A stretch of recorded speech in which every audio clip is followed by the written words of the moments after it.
Yeah, I'm here. I'm ready. That is great because they can hear you, man. Oh, sweet. Well, welcome I'm everybody here. They can hear you. Oh, I can sweet. hear myself. Let me turn that off. Well, welcome everybody here. Twice. There we go. Not listening to myself anymore. And something isn't working. 1 second.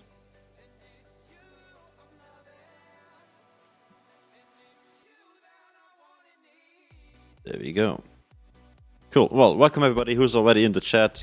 Hope you guys are here. Viewbot activated. Yeah, sure. I hope that would be the case. But yeah, we're not there just yet. Yeah, before we get started, it's already 8, so we're gonna have a quick rundown, quicker than we expected. But both teams, well, they have time to get ready now on the website. In the meantime, we'll be talking about who we're gonna see today on the Rift, because it's the TG Diamond League season number 5, and of course, Connecting Esports is gonna bring you this tournament with mostly expectations for timely grace here. But we will not take anything away from Element Stray Dogs, because also they have been really, really good once they have appeared on the Rift. Well, before we get into anything else, we're gonna have a look at the teams, and today I'm joined by Krolox and also by Ioria, you might remember from yesterday. So yeah, welcome to both of you. Hello. And shall we start it off with having a look at what we can expect from both teams today and who's gonna play where? If we go, for example, over to our beautiful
now it should be working. Twitch chat, we are very sorry.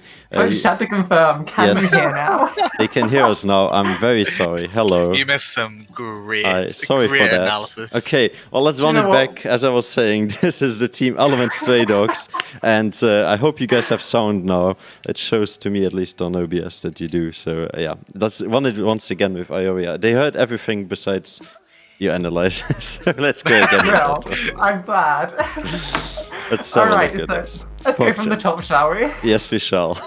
So we've got Element Stray Dogs second in their group, coming along with 2 subs in their team today. So instead of Freyx in the mid lane, we will be seeing EMT Wall, and instead of Joker in that bot lane, we will have Tropic. So 2 sub players. Let's start with top lane. Yes. Slightly rehearsed, because this all has been done before. Well, who could have? So in that top lane, we have Millie Falky. Second time round, I still can't say it. But yeah, really, really liking that set pick recently.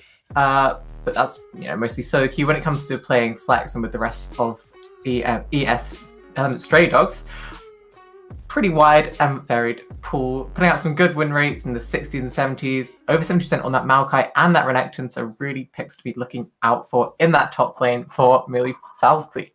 In the jungle, we have Staffer, who has been loving this Nocturne recently, doing pretty well on it as well, both in solo and with the rest of Element Stray Dogs as well. But also has got these other solid picks, along with like that Rek'Sai, the Gragas, even the Fiddlesticks, which I'd really, really love to see today. Now, as our first sub, we have Wall in the mid lane. Has a lot of games on Fizz, Ari, and Orianna. Over 100 each, 147 on Fizz just this season alone. So I would be surprised to see, well, none of those three looking for bans. But it looks like he's a solid player, got some good champions. Got a wide variety of champions in that pool. Things to note as well, really, really liking the Ari pick recently. Been a bit up and down, had some good games, some bad games. So we'll see whether that comes out today for Wall. Now, bot lane, for AD carry, we will have Light. Really, really liking that Ashe and Senna recently. I'd personally love to see an Ashe, especially we've seen lots and lots of practice with it in this Flex 5 queue with the rest of Element Stray Dogs. But what worries me about this team is when we come to the support Tropic. Okay. And that's because Tropic, from my quick little scout here in this last 10-15 minutes, it's not really a support player. We see, a lot of AD carry, a lot of top lane, and only in these recent couple days has been, picking support, in which we've seen a little bit of Bard, a bit of Thresh, good amount of Braum. But aside from that, I'm worried. Well, I believe worried is the right word here because, Timely Grace has been highly praised yesterday, if you remember in the interview. So yeah, definitely looking forward to see him perform today. And I think with Timely Grace, thank you, Ioria, for breaking us down the Element Stray Dogs lineup. We will go over to the other one, which will be Timely Grace. So if we just wait and hang on a second, I'm going to be able to switch this around real quick. There we go. This should hopefully put it. There we go. Oh, that transition is clean. Yes. Let me just quickly, and maybe you can already tell us who we have to expect. Jesus, English is hard sometimes, isn't it? It's such a hard language. Yeah. What are you on about?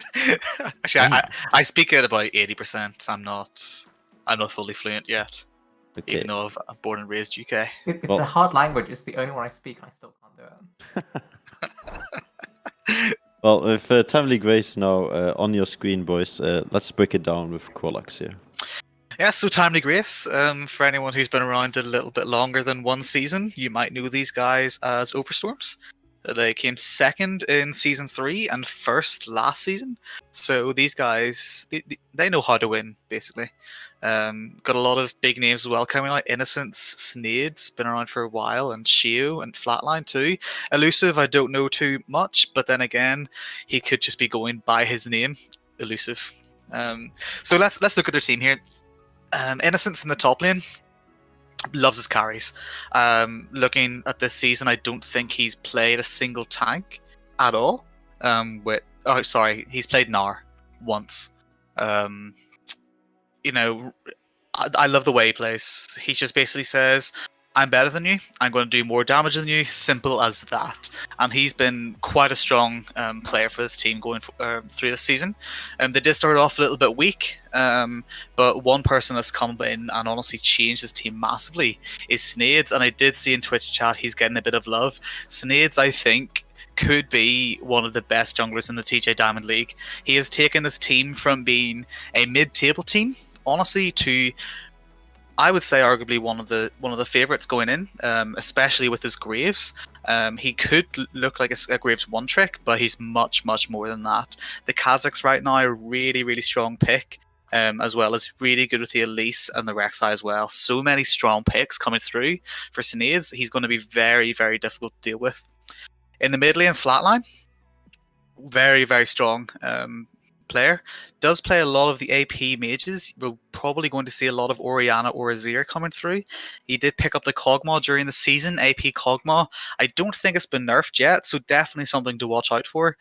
Is a flex, although Elusive doesn't play it too much, but is a flex. AP Kog'Maw still a really, really good pick. Could see the Casio, potentially the Syndra as well, but a lot less likely. I'd say that it's going to be the strong scaling control mages in the mid lane, and towards the bot lane. This bot lane, I think, honestly, is pretty 200 IQ. Elusive has been smashing Ashe in solo queue. Ashe right now, for anyone who doesn't know, Ashe with approach velocity is quite honestly busted. Approach velocity gives you 7.5% movement speed towards anyone who is slowed, or 15% if you slow them yourself. So it's quite funny. Ashe auto attacks you once, they try to run away. You just keep chasing. You just keep chasing them. You do not get away. Ashe is a super strong pick right now, but Elusive does go across to a few other different picks. Elusive does enjoy the Aphelios. He does enjoy the MF, not as big a pick right now, but certainly can be relevant. And the Ezreal, again, a really strong pick. Not the best right now. Certainly the Ashe or the Aphelios are the best. And looking at support, Shio, I mean, what do I say about this guy? He has a lot of kind of standard picks in support. He's played a few Senna games, but really he enjoys the Braum, the Senna, the Braum, the Karma, the Janna, Thresh, and Nautilus. So certainly you're going to see a lot of change in the bot lane here. Not just your standard kind of control supports or shieldy supports. You know, I think this bot lane there's gonna be a lot of play around it. Looking into this game, and I'm quite excited for it as well. Okay. Well, that breaks the team Timely Grace down as well as Elements Tradeworks, and then will give us now the direct approach to our beautiful, well, what you all have been waiting for is our beautiful lineups going ready onto the Rift, and, well, before that, drafting actually. So yeah, just a quick shout out now that I'm seeing that everybody is with us. I'm just going to give you a quick rundown once again. It's going to be Kolax, who you just heard analyzing Timely Grace, and then before that you heard Ioria talking about Element Stray Dogs. They will be casting for you guys today, so make sure to drop them some love. Ioria can just drop her Twitch once again in the channel, in the Twitch chat, so you guys can follow that one around. And also Kolax is linked down below. Just make sure to check them out and give them some love for today's stream if you enjoy it. In the meantime, we will be hopping onto the league real quick into the lobby, and well, we are ready for the virtual draft, so let's have a look if they are ready as well, and then we will get into the action. I hope you have your connectors ready, because betting is, as always, gonna be opened right after the virtual draft has been done. And of course, our votes for MVP of the game after the winning team took at least one game in this best of 3 series, we will be letting that one go to as well. Also, welcome everybody in the chat. I see Twin has joined with the Connecting Esports account, and everybody else. Make sure to tag everybody on Twitter, Facebook, Twitch, whatever you use, and get them in here, because we are ready for something really, really good today. Timely Grace has been praised yesterday multiple times by the winners of the best of 3 from the quarterfinals we have been viewing yesterday. Maybe you want to talk a bit about what we saw yesterday, and how do you enjoyed your first time here on Connecting Esports? Yeah, so yesterday we had Rush Esports up against AFK Hotel, and it was a very clean 2-0 from Rush.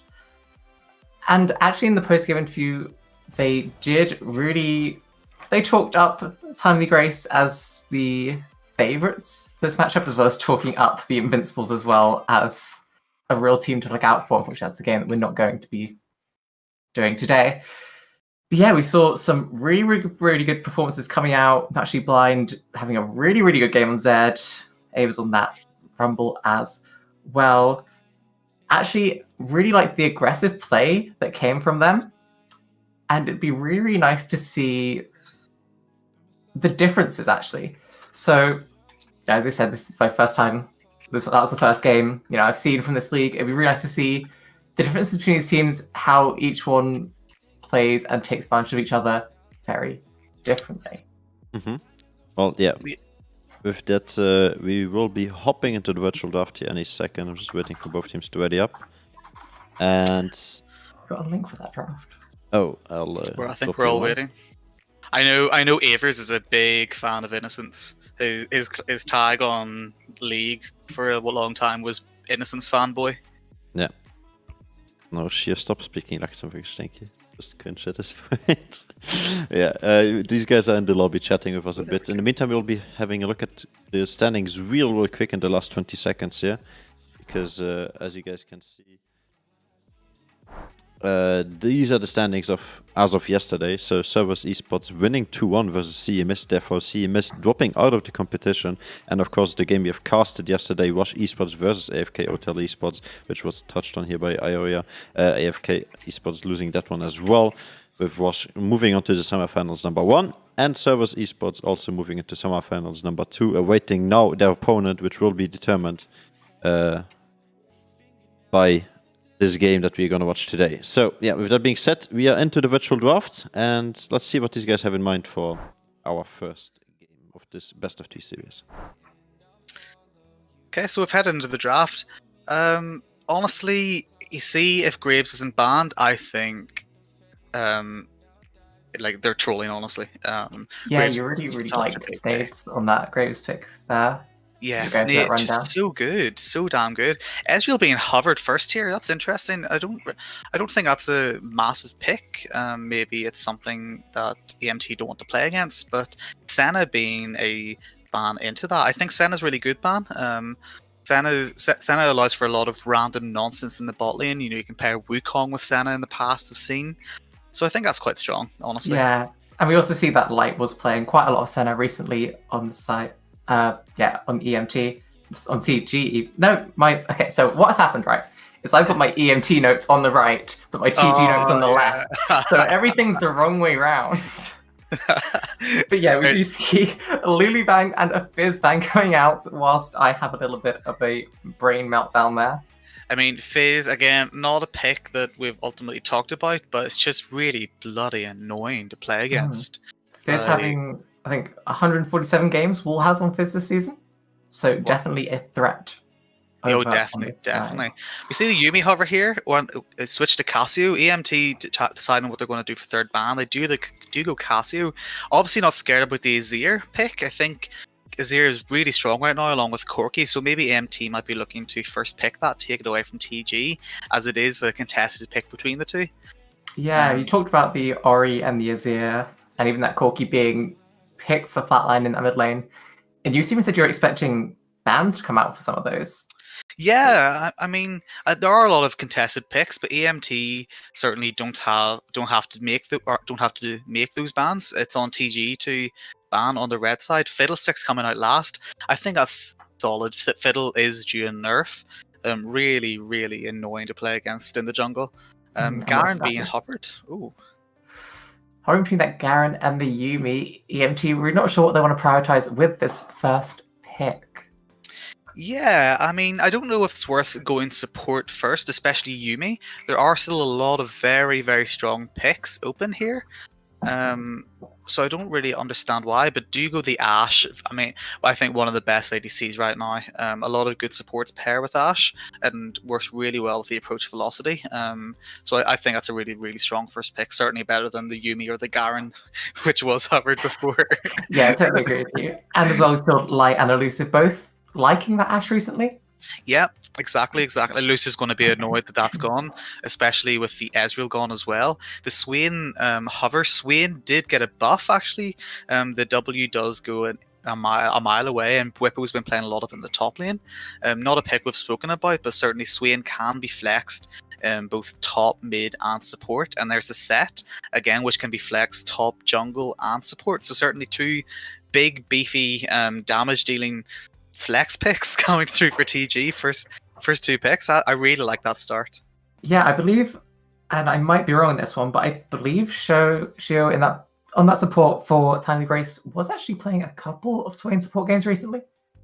So it wouldn't surprise me to see it there. Could be, yeah. I think it's a really strong pick. Certainly, to pair it up with something with guaranteed CC, just means that you get that pullback, and it's just a stupidly long time of CC. That means people can just hit them constantly, and they can't do anything about that. The Reacting Blind pick coming out. Now, I'm assuming EMT think that's going to be a set top. Innocence doesn't play too much set. He typically enjoys more squishy carries. So maybe EMT are saying, okay, you can't put that set top lane. Instead, you have to send that jungle or support. and finishing off the first round with a Blitzcrank pick. Blitzcrank Ashe, not a typical bot lane, but Blitzcrank played a lot by the EMT support, so just looking to get that out of the way. Yeah, of course. We talked a little bit about how EMT support coming in as one of their substitutes for today. Apparently, had a look in chat, a flex player. So obviously not super, into their wide support pool, but I mean, it's Blitzcrank. Happier picks. It's Blitzcrank, all you have to do is just press your Q and hope it lands, really. That's what you have to do. So it's an easy pick, I guess. And seeing out there's the Azir. I expected the Azir coming out maybe a bit earlier. But going into the second set of bans, Syndra ban, I think that's a really strong ban, especially into the Azir. Kind of give the Azir an easier time in lane. And there's the Graves ban. I'm surprised TG didn't pick that in the first round. Maybe they're sending that set into the jungle instead. Honestly, I think Snades on anything is going to have an impact, so I'm not too concerned about that ban coming through now. No, yeah. I really like the way that TG have started this draft with the amount of flex that they've put in these, first two. I was going to say first three, but we're not going to see much flex out of an Azir. But yeah, these first two picks. Jungle. EMT... Azir jungle. You know what? Go for it. I'd love to see an Azir jungle today. But no, EMT, respecting that, that might not be a set jungle. We need to ban this Graves because Snades, that is a power pick for him. Definitely. Like set jungle is one of the stronger picks right now with the phase rush. With the phase rush, you certainly gain a lot more gank priority with that, and you have a lot of gank setup with the Swain and the Azir from level 6. So I think that's a really, really strong pick, and I'm pretty sure Sejuani's quite a good pick into the set because Set doesn't want to do much early, and there's the Kazakhs there, so really tightening that jungle pool. So EMT really saying you have to go set jungle here, otherwise you need to dig deep down into your pockets to see what you have. Now Snades does have the Elise, Rek'Sai's open, so it's the Olaf and the Karthus as well, but I'm thinking that might be a set jungle now. Yeah, maybe. I mean, as you were sort of highlighted in there, Snades does have deep pockets for those champions. Very deep pockets. So yeah, it's quite hard to ban out somebody. When I was taking my notes for Time of the Grace, I've got good 3 lines worth of picks for just Snades alone. So yeah, just taking out his top 2. Well, amount of played in ranked. Yeah, I think that's smart. Innocence also has a big champ pool, but I think in top lane you can pick something that's going to certainly deal with it better than jungle whenever there's so many versatile champions in there. I think that's a really strong pick. There's a Jhin coming out. I do like the Jhin pick. There's no real other areas you're going to get big tanks coming through, not in the jungle or the mid anymore. So Jin's a really strong pick because the only person who's really going to be a problem is the Renekton, who isn't the tankiest champion. So once that Jhin gets those 3 items, Renekton is going to... He's just going to die. Simple. That's going to be a very, very sad crocodile. Yeah, and I really do like as well that TG have given this counter pick to... It does leave the point where you don't know if the set's top or jungle still. Right now, this could be a set. This could be a set support. This could be a Swain support still. Who knows where it's going? We don't know until that last pick comes through, and I think that's really well drafted from Timely Grace there. We just our last 2 lock-ins as a Rek'Sai in the jungle for EMT. That's sort of one of Stafford's more comfortable picks. Not quite as many games as his Fiddlesticks this season, but another just very comfortable pick for him. Followed by Orianna. Yeah, I mean it's standard. If with Orianna, you put the ball on Rek'Sai. Rek'Sai jumps in. You ult everyone. Simple as that. It's a really easy execution. Combo, and certainly will help Orianna get that AoE damage. And the Akali coming through I believe that is an Akali top lane. I think that might be a Swain. I think that'll be a Swain support. I think, and a set jungle. I think it's Akali top. Yeah, I think the Akali top is more likely than the Akali mid. We know Innocence does play Akali. Currently has about 60, I think, % win rate in ranked on that at the moment. So Akali top definitely.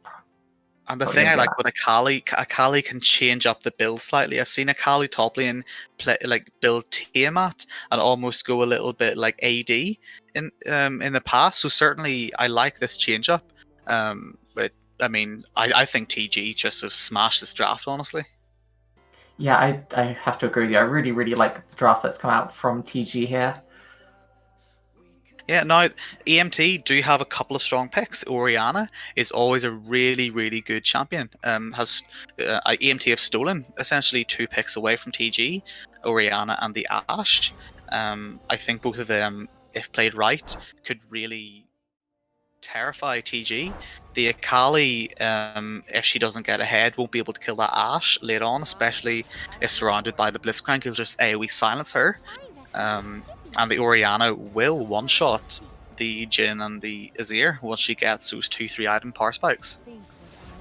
Yeah, I really actually do like the EMT do have this there's so much just pick potential in that team. With that, the Ash Arrow, got the Blitzcrank hooks, and as you talked about a little bit before, the Rek'Sai, the tunnel into the Shockwave.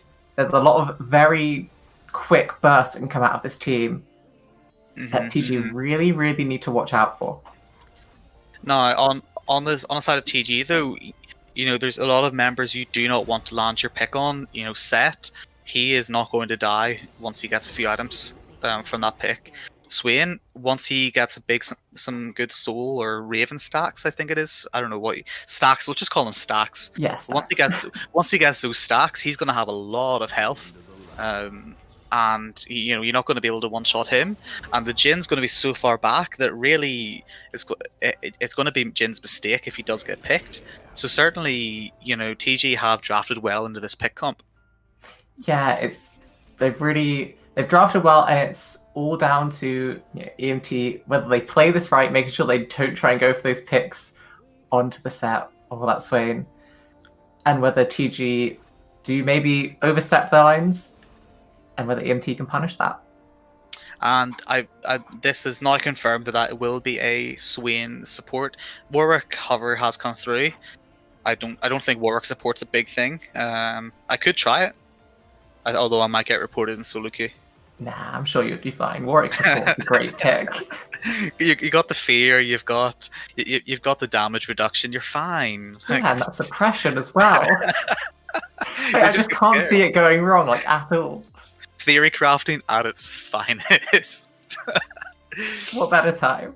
But no, we just see that Swain is locked in. What we haven't spoken about is the pairing of Jhin Swain. I think that's really, really strong because both champions can engage the CC, but also follow up on the CC. And I really like that. Yeah, and I really do like the potential just in this sort of early game where, if they can land a route that gives Swain, if they don't, go for this kill potential, it's 3 stacks for Swain, as that route will last long enough for him to charge his W, I believe it is. It's been a long time since I played Swain. I think it's W. Well, I mean, my resident Swain expert was Titchy Todd back in Prodigy's days, but I don't know if he's here, unfortunately. Otherwise, he would confirm for us. I did drop Titchy a message that we're streaming, so I think he should have seen it and he should be here soon. Oh, good. If he does, he can confirm. He can confirm any Swain questions we have. But yeah, I mean, going in here, I'm looking at these teams. Certainly, the early game will or should go to EMT. Renekton, Rek'Sai, Blitzcrank. I want to see some level 1 shenanigans. I really do. I completely agree with you. Blitzcrank is the king of it. It's just, and TG should respect that. I want to see the level 1. I want to see it happen. They should respect it, but also TG with that Swain. I'm assuming Swain is going to take the E first, which means that you can lock down a member of EMT, and there's a lot of follow-up damage coming through on TG. So if EMT mess up this hook, don't land it on someone on a priority target. It could be disaster, and if EMT begin to lose this early laning phase, it could go certainly bad for EMT because I do like the scaling coming through in TG. Yeah, so there's a lot of pressure on Tropic in that if they go for those level 1 shenanigans. Gotta If do it there's- if right. there's You one- gotta if there's hook the one right thing you- one. If there's one thing you do as a team, you put all the pressure on the Phil. Okay. Yes. No, And I actually I- really would like to see TG do that because, as I mentioned just before we went into our champ select here, we do have 2 subs on the side of EMT in their mid and support. Mm-hmm. I'd like to see TG abuse this. Really think, okay, Wall hasn't played with EMT with EMT as much. Let's abuse that. Or Tropic hasn't played with them as much. Let's abuse that. Definitely, and certainly Tropic being not on his main role as well. Now Twitch chat has confirmed he does Phil, but I'm not too worried about what he can do. But certainly being off role in a diamond game, you know, it is tough whenever you're playing with 9 other people who do know what they're doing. So I would like to see TG focus a little bit more around the bot lane, especially looking at these lanes. The only real lane that Set can get set up in pre-6 anyway is bot lane. I did like the pun there. Didn't even mean it. I think those are the best kind, really. Yeah. One more thing I want you Maybe- to do here is maybe point out what's going on in the Twitch chat besides, of course, the memes. So, Oh, Alex. have we got the betting open? yes. We do. Okay, so Twitch chat, put in your bets. Personally, I'm going for TG here, and I'm going to bet red all 10k points. 10k You know points. what? What, I'll what are you I'll going? mirror yours and I'll go bet blue all. Bet Dang. blue all. So Oh, already a standoff here. oh, going blue. Okay, I like the mirror. you got faith. You got faith in the MT. I like it. I I have like it. faith in EMT. I believe. And definitely, don't if this get me game wrong. goes, if this game goes beyond 25 minutes, I think it's TG's to lose. But these first 25 minutes, EMT can take complete control here. The Renekton will kill the Akali pretty easily, and the Set as well. Set does get countered by Renekton. The Rek'Sai can take over the bot lane, especially with the pick potential from Ashe Blitzcrank, and the Orianna will have the early lane advantage into the Azir. So definitely EMT can snowball this win and win before 25 minutes, but once this Azir gets in Ashe's Tooth and a second island, the Set gets a bit tankier and the Jhin starts getting crit, that's whenever this game gets a bit scarier and EMT really have to find some kind of miracle. Yeah, this is as you said, EMT has got the early game, and I'd really like to see the aggressive play, and I want them to know. I want them to know that this early game is theirs. And as you said, if it doesn't go wrong, in your words, it's TG's game to lose. Mm-hmm. So I just want to pick up on the runes quickly. Ashe has gone lethal tempo. Pretty standard. I assume she has taken the approach velocity, which I like. Jhin has taken the cleanse with fleet footwork. I'd like that as well because Ashe has a lot of CC coming through. Obviously can't cleanse the blitz, or can he cleanse the blitz? I don't think you can cleanse the hook. Oh, we have the standard pause here. Mid-crash. We have a pause coming out, but that's great because my loading screen was taking forever. I wasn't even in yet. I'd like to point out a mistake that I apparently made. Renekton is good into Akali. Apparently, I play jungle, so I'm sorry. Andy and Insidious. I'm only a lowly jungle main. I'm good into the red buff and the blue buff. So yeah, Renekton's apparently good into Akali. Got Certainly 2 people early that aren't anyway. top laners here. Yeah, Got a jungler and a mid laner. there we Talk go. about top lane. We're experts, really. But yeah, I mean, all in all, relatively standard. You know, press the attack coming out in Renekton is looking to get that early advantage on the Akali. Akali taking the fleet footwork, knowing that it's a bad matchup, and just looking to play a bit safer, keep the health in lane. Pings are going towards the top side of the map from EMT, while it looks like a standard fan coming through for TG here. Although both teams just seem to be fanning out like normal, no level 1 shenanigans apparently. I'm a little bit sad. No level 1 shenanigans, but maybe it's the right call. Maybe it's the right call. TG just playing all the placing the defensive wards, Set, warding the pixel brush, and then looking to go back and get that early Squire's Orb. You know, it's pretty standard stuff as a jungler. You know, you get the early vision clear coming through as well as an early ward down. Yeah, we see, Snaze put that wall down, and both of the bot lane from TG throwing their walls in that bottom side river. They really, really, really do not want the shenanigans from Element Stray Dogs. Set And I don't blame them. Yeah, no, completely not. Like, I mean, a lot of vision going on. They do know there is vision in the bot side jungle, or Set's bot side jungle. Ash they is pick just up on that looking toward the river as well. So they're hopefully looking to track Snaze in his jungle there. Not sure if TG saw that wall go down. Probably did, considering that ward and banana bush just below mid lane there. Yeah, they were pinging it, so hopefully Set will realize and maybe change up his pathing a little bit. Both junglers clearing their red side jungle first, so Rek'Sai definitely trying to do a bit more towards the Renekton here early, where Set probably should be telling Akali this is happening and saying, okay, like I'm going to leave you alone. Set did think about changing his pathing, but didn't in the end. Thought the ward might have run out, or maybe could have changed it. Early trades coming in that bot lane. Elusive getting very caught out. Losing a lot of health for it. That's not good. Ash does like to poke. Looks like Snaze is going to go over that ward, so Element Stray Dogs looking like they are going to be able to follow Snaze through that jungle there. The aggressive play from Tropic, another hook, level 2 this time, will be able to have that knock up as well. The aggressive play is coming out, and Element Stray Dogs, they know this is their early game. And from level 1, bot lane are being dominant and really showing that. And I really like this as well. They know that Set started the red buff, so they could have a little bit of early dominance and do have the ward in the river. Set does struggle with early ganks, certainly. So can't safely walk up. Now they should be looking to back off here. They should know that Rek'Sai can match. Set is on the bot side. We do see a lot of damage going on to Tropic. Snaze is in this top bottom side jungle, but a first blood will actually be landing onto Elusive as that hook knock up into EMT lights. Wow. I mean, what a good trade. What a good trade. Ash did get the first blood, so Ash will get a bit of gold. Jhin didn't get anything, but Set got 2 kills. Set's already got 150 gold bounty on his head. That Set is going to be strong. Yeah, that is not a position you want to be in as on the side of Element Stray Dogs.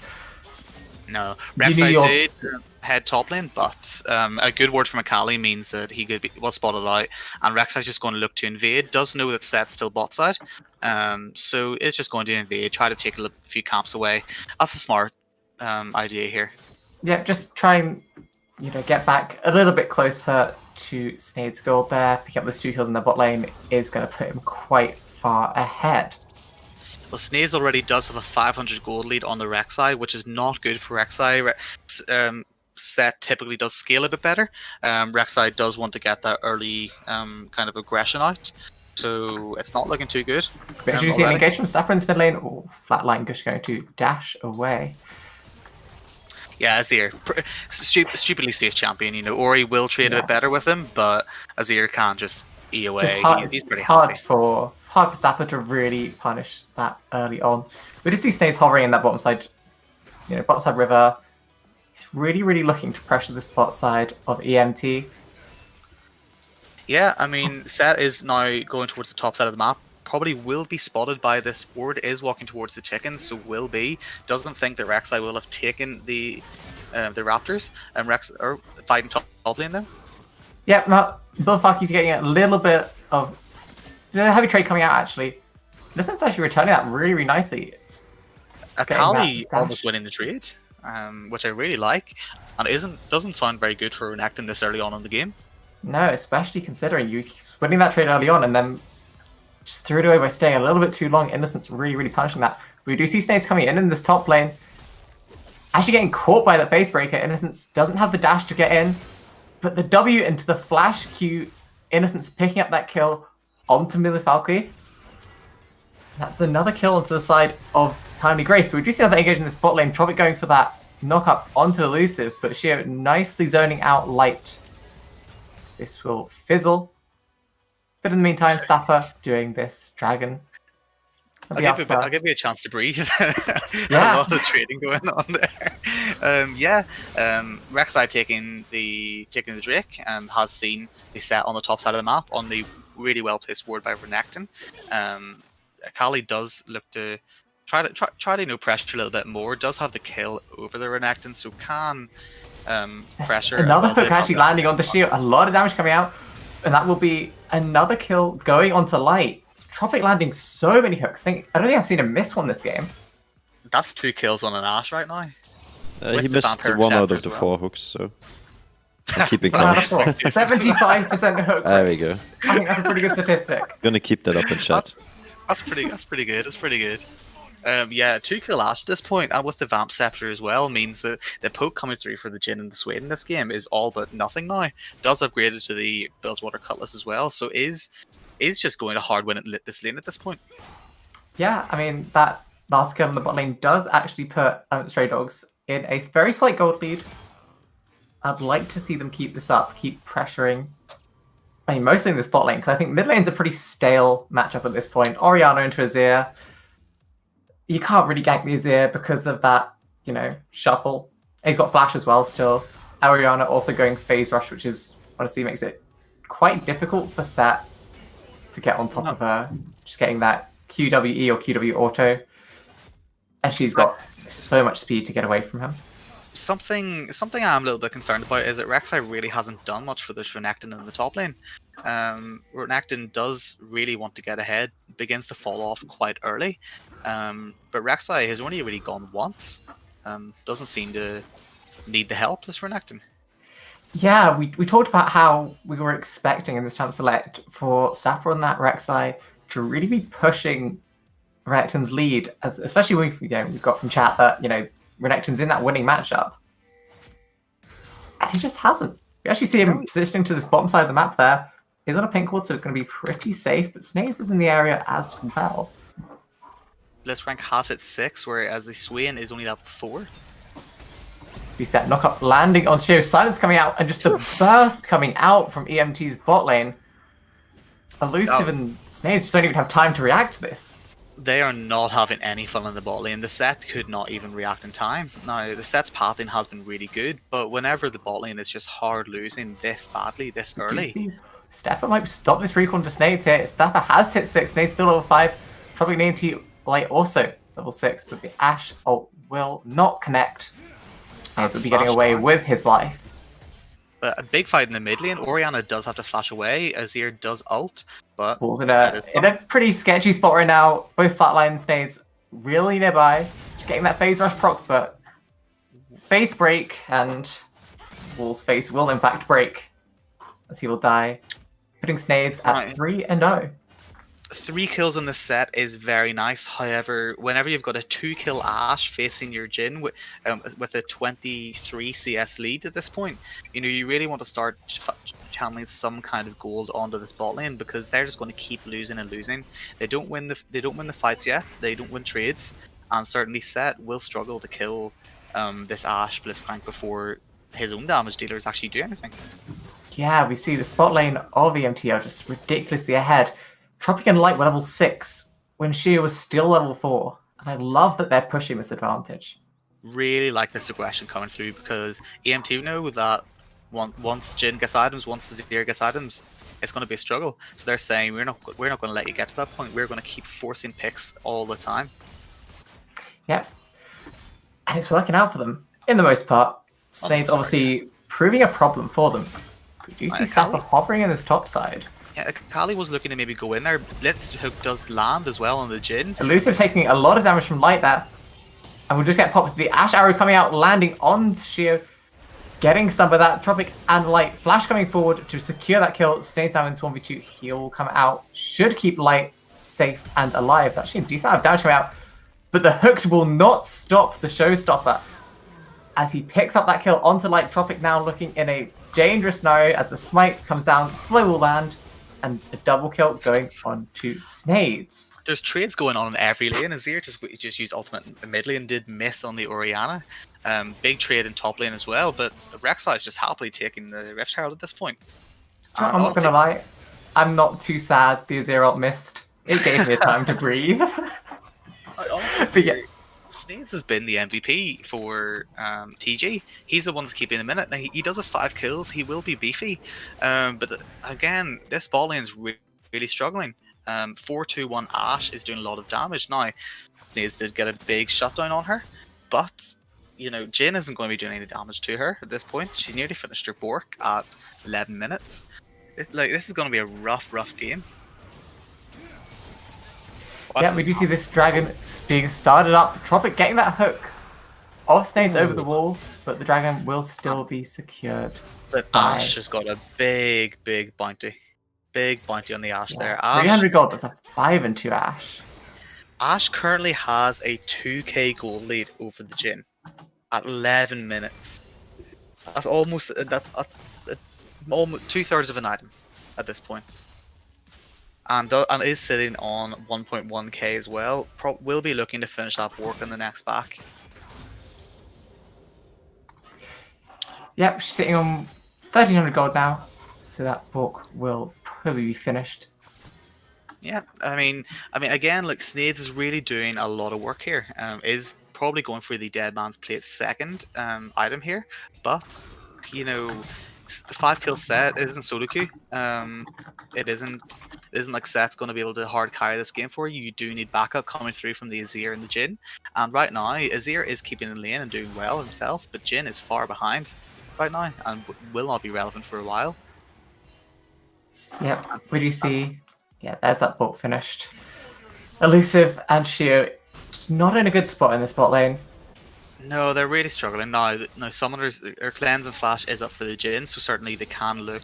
They can at least like play a little bit more aggressive now. White and Drake did go over to TG, so certainly they're stopping that earlier Drake or earlier Soul, but the Soul is Infernal Drake. And right now, with all this pressure in the bot lane, Rek'Sai could look to just keep forcing these Drakes and get this Infernal, which would be scary, especially on an Orianna and an Ashe. Yes, Infernal Soul. In fact, for the whole side of Stray Dogs, an Infernal Soul really goes well with what they're looking to do as a team.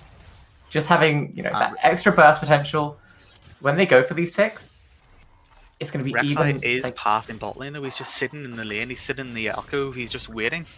The Alco shenanigans possibly coming out. But we I don't love- have Snades I love pinging that. on the way. We've got the 3v3 skirmish coming in spot lane. And I mean, looking at the pick potential from the Blitzcrank, and also just how far behind Jhin and Swain are, I think EMT win this hard, even with Snades here. Yeah, in the 3v3, I would as well. definitely give it Good to time. EMT as well. Especially now we're seeing, it's possible a 4v3 will Ori is just down here. trying to doesn't have scout vision of out any- where Snades is. Yeah, now we'll take this paintboard. Azir can move Tropic down. will now. land that hook on Shu, and he'll get bursted down. And that's Herald going down. EMT just exploding poor Shio. I mean, this is like solo key. 14 minutes and turret is almost down. DC Snades going for that showstopper, landing onto Light looking in a dangerous spot right now. A nice crit coming out from Elusive, doing a lot of damage. Stafford and Tropic actually going back in as the teleport from Wall comes out. The shields will not, not quite save Stafford there. As they also pick up that shutdown, 400 gold onto Snades, and first tower. It is a 2-for-1 Ooh, the in ultimate. favor of EMT. Oh, Ooh, doesn't kill. ooh, Doesn't flash kill away. No, that was a favor. A fight 2-for-1 in favor of TG. Both kills did go onto the Jhin as well, so Jhin is right back into this first turret going over in favor of EMT, whilst the Azir just gets some free gold in the mid lane with Orianna being bot lane, which is really nice for Azir because he's going to have a nice gold lead now. Yeah, it does put him about 250 gold. And now he's coming to pressure that Renekton in the top lane, doing a lot of damage to those Sand Soldiers. Ultimate being forced, but Snapper is there to back him up, but he will just shuffle over that wall. I mean, that was nice. That was a nice shuffle there. So did see the Rek'Sai, knew that he didn't have time to go for the Blast Cone, so did just about make it over the wall, which is really nice coming from the Azir. Yeah, the flash into the shuffle will get him away safe. Now, I mean, we've spoken about how much the Ashe is ahead, but really looking at the gold lead, it's We actually similar gold. a beautiful cleanse, sorry, from Elusive. Yes. We'll keep him alive there. That's the thing. Yeah, you the know. gold's actually looking pretty similar. Well, only not similar. About 1,000 in between. Not as much as you'd expect, but Elusive was the one to pick up that shutdown gold onto Light. We do see the wall throwing wall into Snades. Face is broken. Life is not quite gone now. Shield will flash for that auto attack from Tropic will hook. Flatline back over that wall. Light just doing so much now, flashing away from that Haymaker. We see Malfuki teleporting in. Light is now left on his own as Innocence will pick up that kill there. But a hook coming in from Tropic. Shio looking in a dangerous spot. And he will be picked up by Milfalky. So that was a 3 for 2 in favour of EMT, but it was a 4v5. Jin was not there for the fight, was back getting the Infinity Edge, and that means that this is going to be a free Drake for the Rek'Sai. And these Infernal Drakes will keep stacking up. And certainly you don't want to be giving this to a Renekton who's still relevant champion. 16 minutes, has finished the Bork. So certainly we'll be able to win these trades against the Akali a lot easier now. The Rek'Sai still doing damage with the Red Smite and Warrior Enchantment. And Ashe, who has almost even finished her, has now finished Runan's Hurricane in 17 minutes. Yeah, I mean, these Infernal Souls are just Drakes are just going to keep stacking up, and it's going to be scarier and scarier. Yeah, we saw in that last fight alone, Light was dealing an insane amount of damage, and that was without the finished Runan, so it was only one target at a time. Imagine if that's now onto 3 targets. That's scary. Light is a huge threat right now. Huge threat, and honestly, I'd almost like to see Light building sort of defensive now, because there's a huge bounty going to be on his back. Figuratively, not literally, because he just died. But you know, there's going to be a big bounty. You need to get rid of this Ashe. If Ashe just goes GA now, like, there removes any kind of threat on her, because why would you waste everything on a champion that's just going to come back in 10 seconds anyway? Yep, it's a tough spot for TG to be in, and it really does depend how Light itemizes, how this next 5-10 minutes of the game is going to pan out. But we did speak about this, so we did say that TG need to force these with this early game, and they are. They're forcing a lot around the bot lane, forgotten about the top lane pretty much altogether. There is been a lane swap coming out, so a bit of pressure coming out towards the Rift Herald. But Rek'Sai's all but giving up on the Renekton, who is staying in this game pretty well. Yeah, he's only 300 gold behind right now, but Innocence will be going for that pick here. Time is around the side. It just looks like that Milfaki is going to try and dash away. Ultimate is popped. But actually we do see the wall coming out. Milfaki will fall, but trades 1-for-1 with Innocence. Meanwhile, of course, we did see by that Herald, Shio was picked off by the side of EMT. This Swain pick isn't really working out too well. You know, 6 deaths. Swain's very much a feast or famine kind of support. Like, either he's going to be incredible and go 10-2, or is just going to be squishy, not do much damage, and easy to pick off. And you've got a Blitzcrank, you've got Nash. 2 champions are just going to pick you off stupidly easily. Yeah, and there goes Tower mid. But yeah, easy to pick off is definitely the right word for today's game. It feels like in every fight we're seeing Shio getting hooked, whether that's, you know, to start it off or to finish it off. And it's just an unfortunate position for Shio to be in. Does have the Andrews, but honestly isn't too much of a threat. Honestly, I'd be surprised if Shio was in the fight long enough to even fully stack the Leandries at this point. Like, that's how far behind this Swain is. Yeah, especially if he's getting hooked first. You know, like, is by far the lowest gold in the game. Blitzcrank almost has a 2k goal lead on him himself. Blitzcrank with the carry 329, you know. You want all your gold on the Blitzcrank. Actually equaling Snapper's gold in the jungle, is doing really, really well for himself. Actually holding a bounty currently. Yeah, so, I mean, profit for this game. Maybe forget about the Ashe, go for the Blitzcrank instead. Yeah, I mean, maybe don't leave Light alive. Maybe that's not I can't condone that one. I mean, gold's gold. Gold is gold at the end of the day. It is, and that's why Elusive should be watching. Well, actually, note that bounty did just drop as the rest of the EMT are picking up a little bit of gold on the side as well. So next objective is the Drake. I don't think TG really want to go for this Baron yet. Azir does do it pretty fast, but at this point Ashe does do it faster. So I'd say that they just want to stick around the Drake.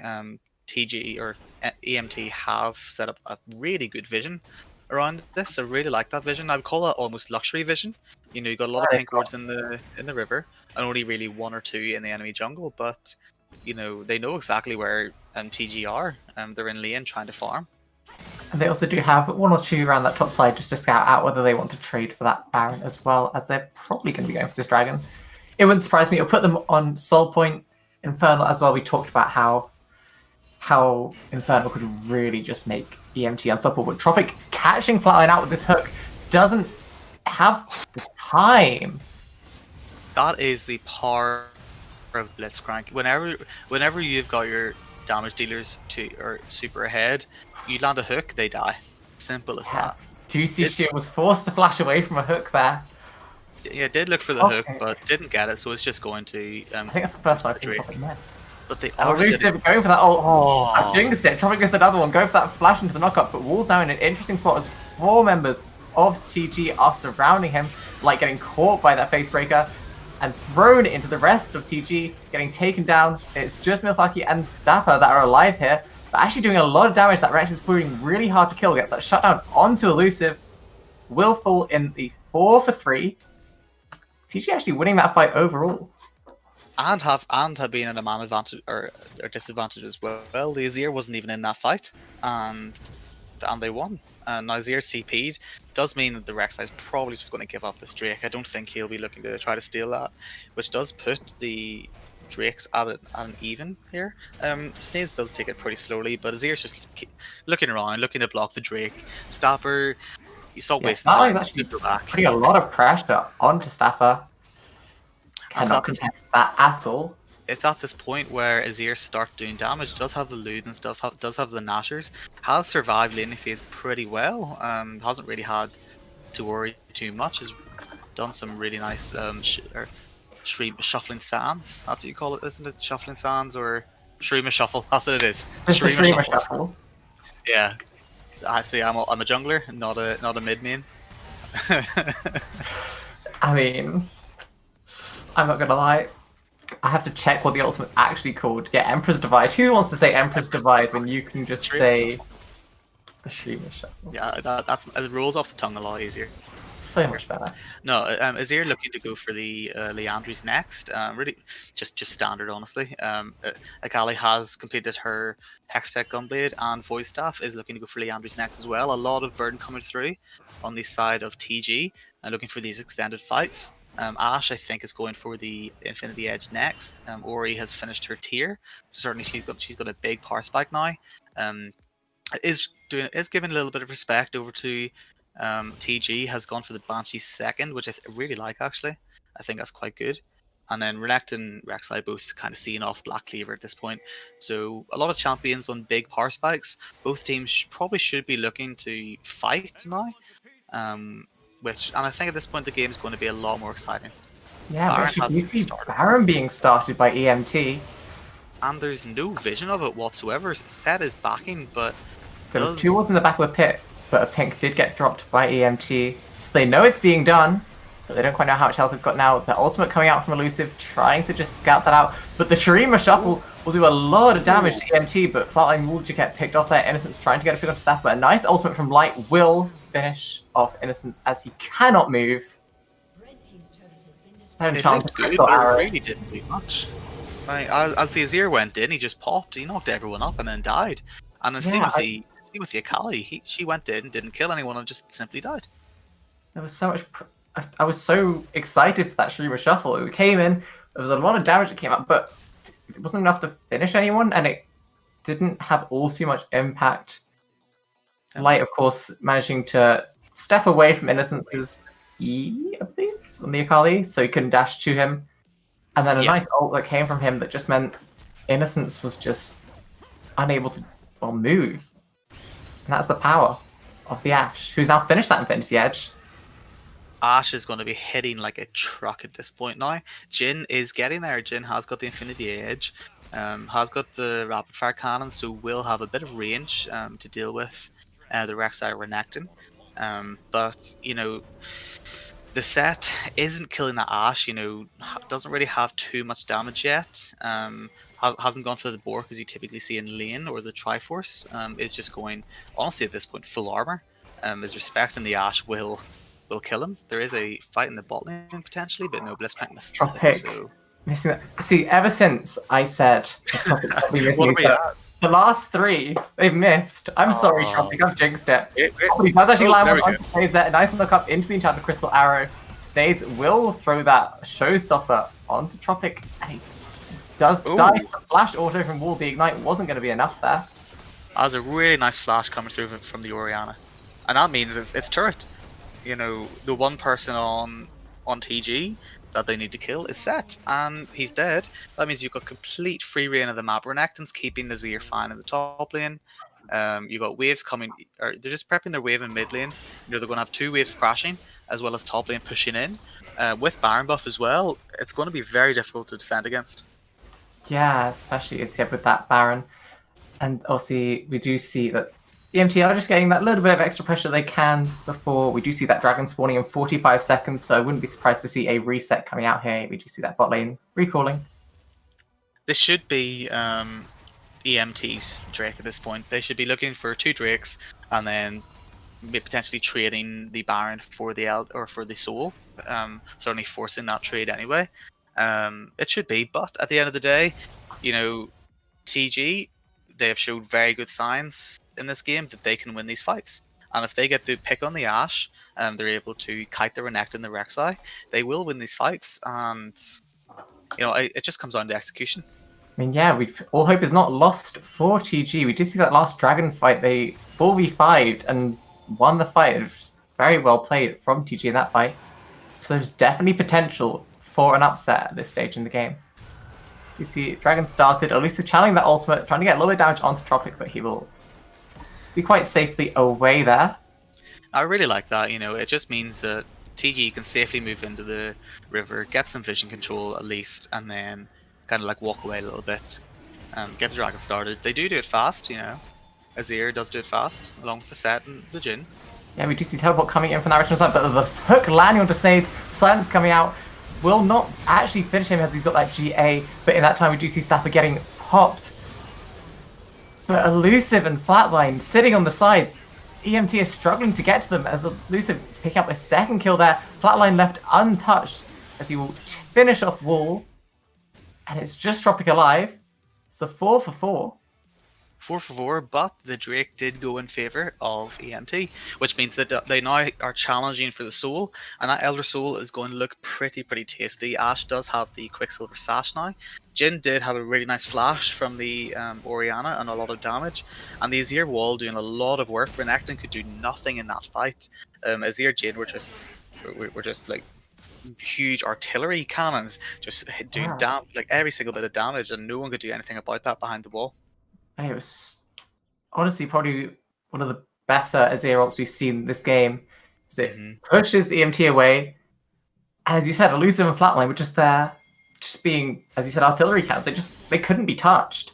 I had nightmares of Really Blitzcrank did hook the Set into the pit, and had nightmares that was going to be Set taking the Drake, but thankfully Set didn't get it. He died before the Drake could be killed. But it was a worry.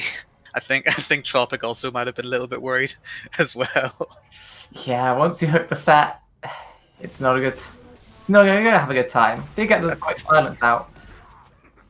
Interestingly, what we need to think about here is that Jhin has 3 items. He has finished Stormrazor, so Jhin is hitting like a truck now. Has pretty much caught up to the Ashe at this point. 2k or 1.3k gold behind overall, but in terms of items, gold is a quick QSS. Oh yeah, it's a QSS at this point, and really Jin's got the cleanse, so relatively speaking, they're on similar gold, which means that Ashe's advantage wasn't pushed as hard as it could have been. Tropic going for another hook. Shio deleted once again. Shio's not having a good game today. Shio's not having fun. This is what I said earlier. The Swain, it can be a really good pick. but also if it doesn't get going, it's just a squishy, like tries to do some kind of AP damage, but really doesn't do much. And with this pick, they're just looking to do Baron. Yeah, without the support, TG looking a little bit weaker, but you know, Flatline is still alive, does have that Emperor's Divide. You see the ultimate coming out from Elusive, trying to get a little bit of damage, but a flash over the wall from Saints will not get the Baron steal, doesn't quite get the Haymaker over the wall, and will just fall. So that's a Baron up EMT, no Snades. And that second Baron, you know, it's strong. It's going to be very, very difficult to wave clear against this team now, especially with the pick potential coming through for the Ashe and Blitzcrank. If you walk up slightly too far, like you're going to die. Simple as that. Even the set at this point, who has the Dead Man's Plate, has the Stone Plate, isn't tanky enough to survive all this damage coming through. Yeah, especially big item pickup just coming in from Wall, finishes that death cap, and Snades is really the only one on the side of TG with an amount of magic resist. Yeah. So Wall is going to be a huge threat now. Has that Oblivion Orb and that death cap. So a lot of damage that can come out. And TG do need to respect that. TG can take some confidence in that there hasn't been any huge Orianna ults at this point. There have been one or two that have kind of like landed on two people, but no huge Orianna ults that have been a massive team fight changer. So certainly they can take comfort in that, but there's always a threat that Orianna could just land a 4 or 5 man ult, and that will completely destroy any hope that TG has to get back into this game. Yeah, one good shockwave from Wall, and it honestly could be game. Pardon me. Yeah, and it's quite sad this game because Snades has really done all that he can. You know, he did his best. Blitzcrank is looking to chase, but does miss. Another hook. Not landing. I'm sorry, Tropic, I jinxed it. It doesn't matter. And actually, we'll just run in, silence Innocent, get that knockup to interrupt that dash from Akali. Fucky getting a lot of damage, being a nice frontline presence. The Showstopper will throw him back into his own team. Lots of damage coming out. The Wall will stop the rest of EMT being able to come to Snapper, but he didn't need them. No. And Tropic trading his life for 4 of TG. Far too much damage coming through on the side of EMT, and they should just be looking to end here. Long death timers coming through, Baron buff as well. Innocent's trying to pressure Wall, but there's an amount of shielding coming from his E and from that Seraph's Flash Force. He's doing a lot of damage. We're going to trade 1 for 1, picking up Staffer, but that's first Nexus Tower, second Nexus Tower dropping, and that's game 1 to EMT. Well, color me surprised. Honestly, every single bit of praise has to go to EMT. We said that the draft was slightly better on TG, maybe, but EMT knew their strong points, knew what they had to play around, knew when they had to play around it, and they were in complete control of that game, honestly. They were, and honestly, from level 1, Tropic and Light just had so much pressure over TG's bot lane. And it just never stopped. It was pressure. Tropic throwing out hooks left, right, and center. And a lot of the time, TG just couldn't handle it. They were getting picks, forcing objectives, and every time they were forced to fight outnumbered. Which, props to TG, actually. There were a couple of fights, especially around that dragon, fighting outnumbered, still actually coming out on top or going even. So still TG playing it very, very well. Yeah, I mean, definitely there were a lot of strong points coming through in TG, but they drafted for late game, and EMT just didn't let them get there. Yeah, and I don't know what to say. Well, we can have a look at the damage here, for example, and analyze a bit what just happened, because I think the crucial factor here was seeing as EMT, not EMT, ESD, Ultimate Seduct actually picked up a good game number 1 in their favor, and it was mainly due to the top, I would say, because Renekton in those teamfights just did, in my opinion, more damage to the enemy team than the Akali, even though the Akali is, of course, the top damage dealer of her own team. But yeah, I think the difference was just gold distribution in favor of Ashe and Svenekton, and not in favor of, for example, the Azir and the Jhin on the Timely Grace side. So yeah, Sett got a lot of these kills, but as you can see, he did not really put out so much damage. Was well working in the early game, but as soon as we transitioned into the mid game, the team fighting composition from Element Stray Dogs was stronger because their carries had more gold, in my opinion. Yeah, it'd be interesting to see if, what was it, the early 4 kills I think Snade's picked up, 4 or 5, had gone onto Elusive or Flatline. Exactly. That could have completely changed this game. Yeah.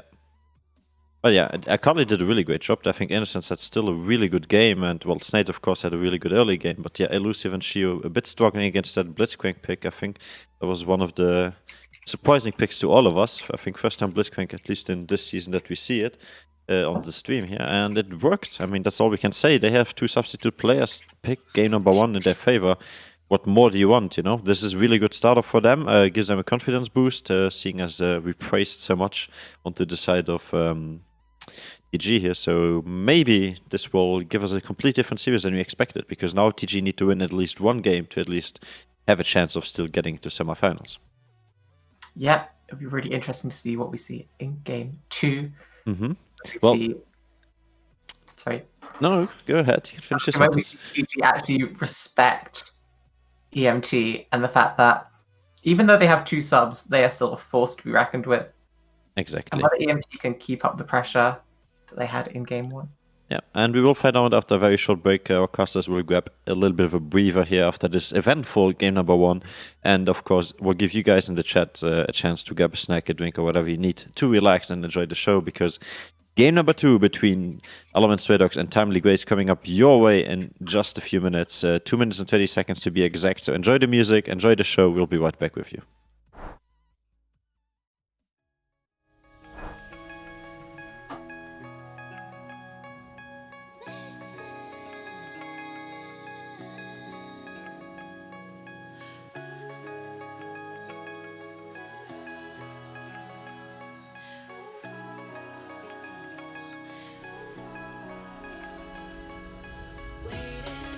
It's past 1 o'clock and I'm out of time.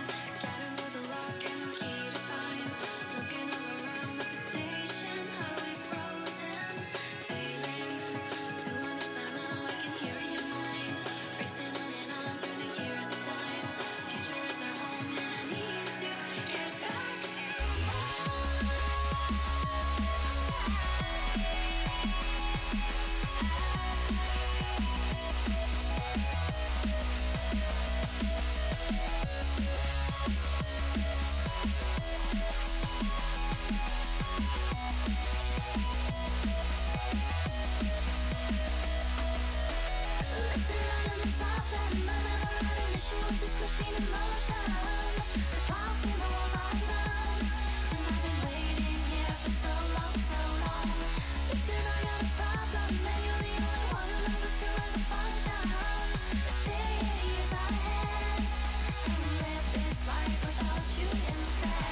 And there we go. Welcome back, everybody, here to the TG Diamond League. It is, of course, Timely Grace here, losing game number 1 versus ESD Element Stray Dogs. So they have picked up game number 1 in their favor, and we forgot to do one very important thing, because I gave you guys a hint that we're gonna do 2 things today: bet on the games, but also vote for our MVP. So let's have a look at the vote for our MVP real quick before we get into anything. And maybe this is the perfect opportunity to break down what we just witnessed. So the voting is opened. You can vote for the MVP of the game. It's going to be the top laner Milfalki on that Renekton, the jungler Rek'Sai here with EMT Stepper, EMT Wall in the mid lane on that Orianna, and EMT Light on that AD Carry Ashe, as well as Tropic on that Blitzcrank support. So give it your vote. Tell me who you think deserved the MVP of that game number 1, and maybe the casters can give us their intel as well. Ioria, go for it there. Who's your MVP that game? I know exactly who I want to give it to. Tropic on the Blitzcrank. Yeah. Honestly, since that lot came in, I was skeptical, I won't lie. But I really wanted it to work. And just seeing hooks, as I said, from level 1 and all throughout the game, just going picks and picks and picks and picks. And it worked almost every time. And I'd have to send an apology for Tropic for jinxing the amount of hooks he landed, because every time I said he landed all the hooks, he'd then miss. To be a full player and support, to come in on a playoff game, especially whenever a lot of the spectators thought that, you know, you're the underdogs coming into it, he played well, really, really well. Was super aggressive when needed to be. You know, there were a few mistakes, like did miss some hooks, but all in all, he used the pressure of Blitz hook really well. And I don't think EMT would have won that game, honestly, without the Blitzcrank. So definitely goes on to the support that game. Yeah, I can just conclude with agreeing with you guys on that one, because I think support Blitzcrank, yes, he did miss, I think, a few of them, but overall I think he was over 50% win ratio, hook ratio, so that is definitely that's good. Very good in this level of play, if I may say so. Yeah, well, we are about to be ready for the draft of the second game.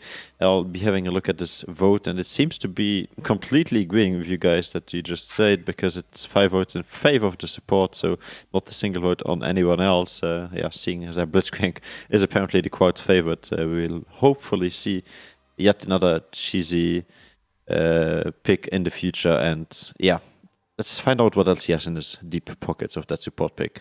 So yeah, Petru, I see on Twitch chat, that's, by the way, the support here for EMT. So why am I calling them EMT? For Element Stray Dogs. So yeah, definitely looking forward to that. EMT is EMT is like the attack, right? Yeah. Let's go with EMT. Roll becomes so much easier than ESD. So Ioria, game 2. Game 2. Do TG do differently? Okay, so TG really need to respect the fact that, you know, even though EMT are coming in with 2 sub players, they are still a very, very strong team together. And TG need to really look and think about what they're drafting. So last game we saw them, they had a draft which really wasn't too hot in the early game, and they needed that time to scale up a little bit. But we did see a lot of them just stepping too far forward when actually they weren't in a position to be able to do that. So honestly, I'd like to see them really think about what their comp needs and how they can get to their win con, and then actually really, you know, play towards that, if you get what I mean. Yeah, I mean, it wasn't all doom and gloom for TG. There were a few bright points, certainly Snades. There was a lot of talk coming into the games that Snades was the man to watch, and you know, he did prove it. Early game, he certainly got strong, just wasn't able to move that gold onto his carries, and it kind of stuck on him, and that was really the falling point. But yeah, like definitely it's not all doom and gloom, and certainly if TG are able to maybe move that gold a little bit more around, or put Snades on more of a carry, put him on the Graves or the Elise or something else from his deep pockets, you know. Like, just put him on more of a priority pick rather than putting him on the tank. I think TG are going to have a lot more success. Mm-hmm. Yeah, honestly, as we just touched a little bit on it at the end of last game, how the game I think would have played out so differently if those 4 or 5 kills that Snades picked up early had gone on to Elusive or Flatline. So if he wants to pick something like Set again, yeah, we do need to see that gold being put, where the damage comes. Yeah, I can agree with you guys. And also Twitch chat has the input as well. They're saying play according to draft, as well as having a different conversation about league drama. But yeah, playing according to draft is definitely something I think the team have done, kind of, but not executed perfectly. So they were trying to go for the according to draft play, because we saw Snades have his first appearance in the bot lane. His first gank of the game was in the bot lane. So he was trying to get this lane advantage or draft that they have drafted with the Swain Jin, and it did just not work out. Like, he got both kills, which is not a bad thing, but in my opinion, it gave the goal to the wrong people. And then on the other hand, we had the Akali kind of winning lane, but not really dominating as much as it should have been. And Renekton also, on the other hand, which is normally the lane bully and should win early game, also didn't really win. So there was like some weird things going on where a lot of people did not perform. Was maybe also, being here on this stage,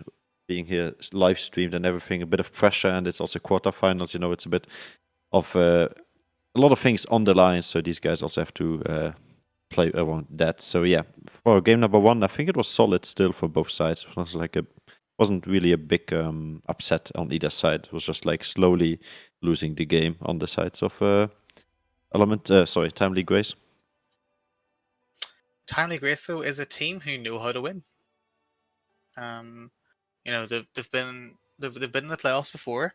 They just need to take a step back, take a deep breath, understand what went wrong in that last game, and just come into this next draft expecting these weird picks like the Blitzcrank coming through, and just honestly just try to play their game and play it correctly. The set was getting the kills. As Andy was saying in the chat there, just built full tank, wasn't really doing much with the gold. So they really just need to think about how they're going to play around as a team, and pull this back, because although there were bright points coming through for TG, EMT had pretty much control of that game from the get-go. Everything was going according to them, and really TG were just kind of following up, honestly. Yeah, as I said, the order's not lost to TG. No. They still have game 2. Reset that mental, come in, fresh-faced, and ready to... Yeah, I'm just waiting for one of the teams here. Not sure who hasn't readied up on that virtual draft, but one of them is not ready. Yeah, it's always not that easy for me to find out which one it is, because one of them... I think it's TG. Oh, wait, EMT. Oh, TG. Maybe not. Yeah, no, we because don't know either. You are exactly. I'm not sure either. I think EMT didn't ready up, but I'm not sure. We'll figure this out. This is, of course, out of our hands. It requires both teams to click a button on our virtual draft. Oh, that's difficult, though. It They're is, good at league, sometimes. but when it comes to outside of league, it's just problem after problem. When it comes to websites, it's just too much. It's far, far too much. If it isn't in game, they're useless. Yeah, I'll just inform the players, and maybe we have to redo the draft here. Yeah, Get a new one. Up. Just gonna check and wait for the answer here. In the meantime, waiting for this draft. Yes, go ahead. Do you think, from that last game's performance, do you think there's going to be any bans that came out from the picks from last game? So do you think we're going to see a Blitzcrank ban or a set ban or anything that came up last game? Do you think is banned? I don't think Blitzcrank's worth a ban. I think if Swain wasn't the pick and something a little bit better, I think that might be the change. I don't think Blitzcrank's worth a ban. Ashe could be a ban. Certainly coming from EMT anyway, as TG could first pick it.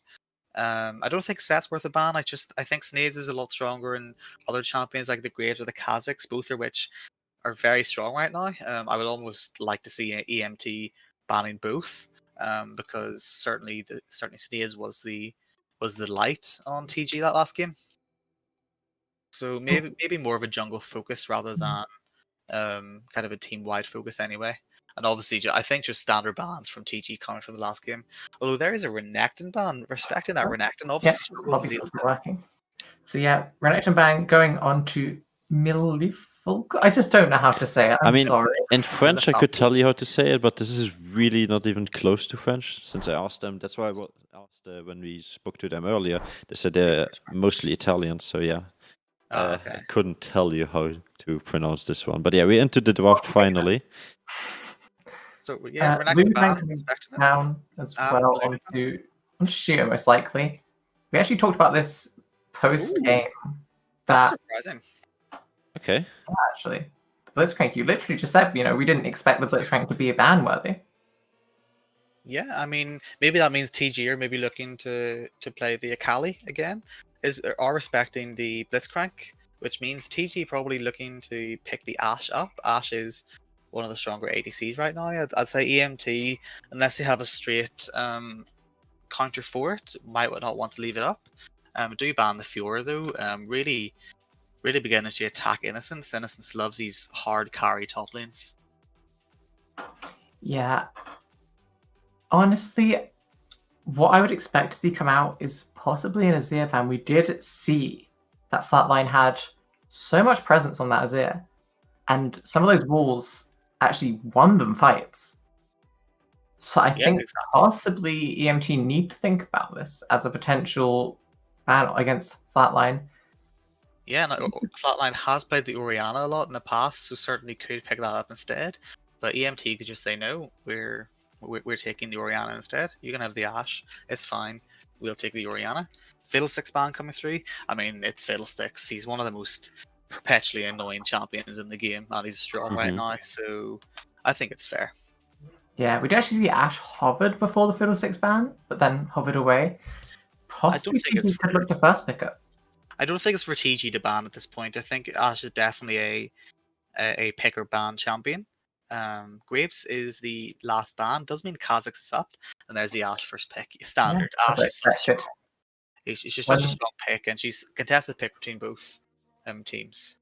Yeah, as soon as they stopped that hover from Ashe to look into the Fiddles ban, it was fairly certain. I think TG were looking for the Ashe pick. EMT obviously showing them before how much you can do with it. With a Senna Yasuo is pulled out on the side of EMT. Senna's pretty standard. I believe EMT might have played Yasuo before with a Gragas comp, maybe? No, I was looking at something else. Never mind. Yasuo coming through. Yasuo's fine, as long as there's some help with the knockups. So maybe TG could be looking to take away the Gragas or the Malphite, maybe. Replies with the Karma. I'm not a big fan of Karma. She is a semi-relevant champion right now. It can be flexed to top mid or support, but I'm just not a big fan of the champion, honestly. I think how good Karma is really depends on the kind of comp EMT draft. And I think flexing it this early, and again the set pick coming out for TG as well. So 2 flex picks. Again, set can be flexed, but I don't want to see Snades on this set again. He's a carry jungler. Let the man carry. Yeah, I mean we could see it. I didn't really spot Shio as a set player in the bot lane, as well as I didn't really have Innocence as a set player either. But I'm happy to be proved wrong.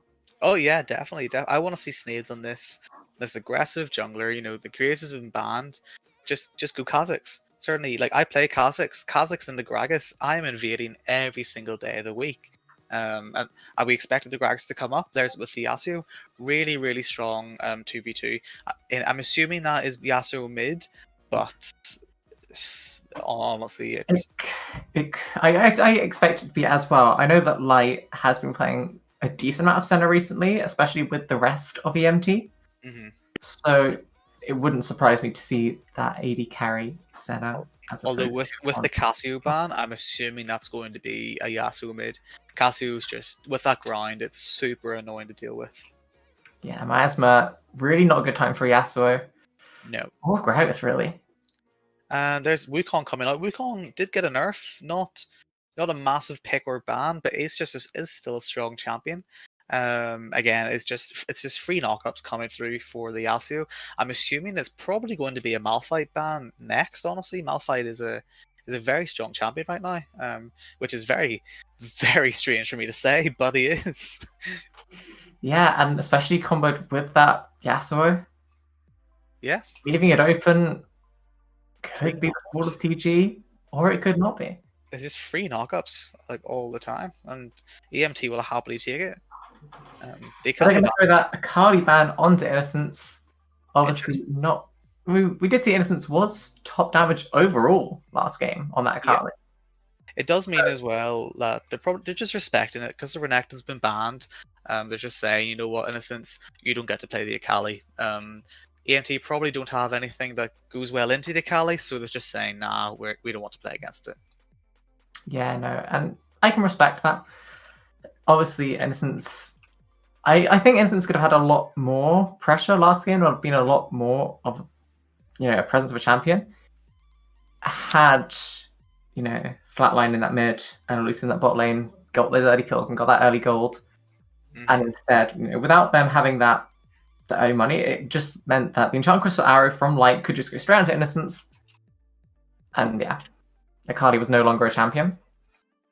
And Shen ban coming through as well. Shen, another stupidly strong top right now, actually. I think he is getting a nerf, maybe.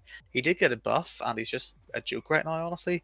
Does leave the Malphite open. I don't know if EMT's top is a Malphite player. Certainly, it doesn't require much. A forehead and an R-key is really all you need. But I didn't have him down as a Malphite player. But there we go. There's the As Malphite. you said. Yeah, there we go. You know what? I'm a psychic. That's what I am. We're Gragas, predicting some of these picks, which does mean I'm pretty sure that's going to be a Yasuo mid. Could still be the Yasuo bot lane, but Pyro Senna typically not that good, especially really into like this poke lane of the Ashe Karma would struggle a little bit. I'd like to see, potentially Azir be okay, but there's a lot of immobile, immobility, coming through in TG. LeBlanc, perfect. TG's mid is a big LeBlanc player. Silas is probably top, which I really like. Really good into the Malphite. Also, a lot of ultimates to steal, which means that set is going jungle again, which does annoy me. I'm not happy with that. Yeah, I mean, I do have Innocence down as a Silas player, so yes, it's most likely that Silas going top set in the jungle. But it is a flex, as I do have It's down flex. a couple of Silas games, but it's Silas- most likely going to be. Yeah, I mean, Silas can play jungle, but certainly Set is just the better jungler out of the two at this point now. Gragas isn't great at punishing, is able to go AP, but isn't the greatest. Orianna does come out here as the final pick, which does mean that's going to be a Yasuo bot lane, which surprises me. But certainly, I do enjoy the flex coming through for the Yasuo. It does mean that it will be an Orianna into LeBlanc. LeBlanc can't really punish her as hard as what she maybe could a Yasuo, but I like the flex. Yeah, the first thing I thought when I saw that Orianna lock in was just look at those ultimates that the Silas can steal here. You've got the Shockwave, you've got the Unstoppable Force. Those two are huge ultimates. And if we look back to last game, we'll have that Orianna again. I think you mentioned it a little bit in the game that we didn't see really any huge Shockwaves. So, one or two nice picks, but we didn't see any of those like 4-man big, huge Shockwave picks. Yeah. Maybe we're going to see some of that from the Silas instead with the stolen Shockwave. But then again, though, you've got a lot of delivery coming through for the Orianna ball here. You've got the Malphite R, you've got the Yasuo ultimate, you've even got Gragas E'ing in. But before we get into game, let's talk about our bets. I have no money left. You've got quite a bit of money left, so I want to see you so much of that last game. Big bets going on here. Okay. Jason, I've got. I'm still hovering and thinking about it because I really have faith in EMT and the comp they've drafted here. But we talked a little bit about it. The Yasuo bot does worry. It's something that I don't have light pinned as a huge player of, and yeah, that's all I can say really. I'm just worried. Yeah. I mean, I'm looking at chat here. Andy does think that it could be an Orianna bot lane, and it could be. Certainly, Orianna not incredible in bot lane, but it can still be relevant. I yeah, I mean, it was playing Orianna mid, so that my point's completely mute. So I'll shut up. Yeah, as we're going on, that we do see we'll lock in that Orianna mid. So is the Yasuo Senna bot lane? Yeah, I mean, a bit of a flip here. Light and Tropic last game certainly had the pressure. This game they're saying no, we're not going to do it. Tropic is going on the Yasuo now though, and according to Twitch chat, oh no, never mind. Okay, Petru, Petru's just trolling. Okay, so Petru top 100 is just Yasuo. trolling. You show us Tropic. Show us the top 100 Yasuo. See, this is the thing though. Tropic is a full player. Like, we don't know where Tropic goes. We know that he can play Blitzcrank, but maybe he's a mid laner. Maybe Tropic is a top 50 Yas player. Who knows? Tropic probably. But yes, when I scout Tropic out, I did notice he does most of his ranked games are around sort of 80 carry and top. Yasuo was one of his picks. It was either first or second. Okay, So it's definitely a pick he can play.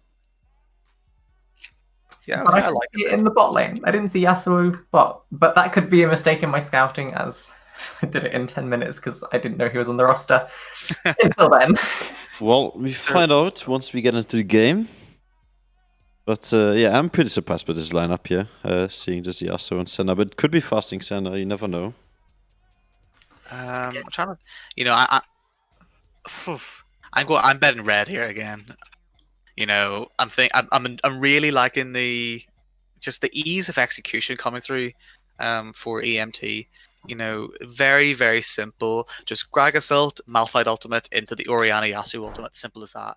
And worst case scenario, you got Senna late game who's just going to be abusing everyone. I'm assuming it's going to be a fasting Senna because a fasting Yasuo just doesn't really work. Yeah, I'm pretty sure it's just the fasting Senna with Senna on EMT light since he's more comfortable on that champion, and since the Tropic guy is the substitute, and I don't think he's a support main, if I remember correctly, so he might have some other skills up his sleeves, being this Yasuo, for example, especially with Gragas Malphite setup. This just looks to be glorious. But then again, Time League Race with the backs against the wall, they need to win this game. Like, don't be mistaken, it's quarterfinals, yes. But they need to win this game in order to have another chance at getting into the semis. So a lot of pressure on their shoulders, and they're running some squishy AD carry here, Ashe, with not a lot of protection, only the Karma to help her out. Against the full engage comp, this could be very dangerous. Yeah, I mean, well said.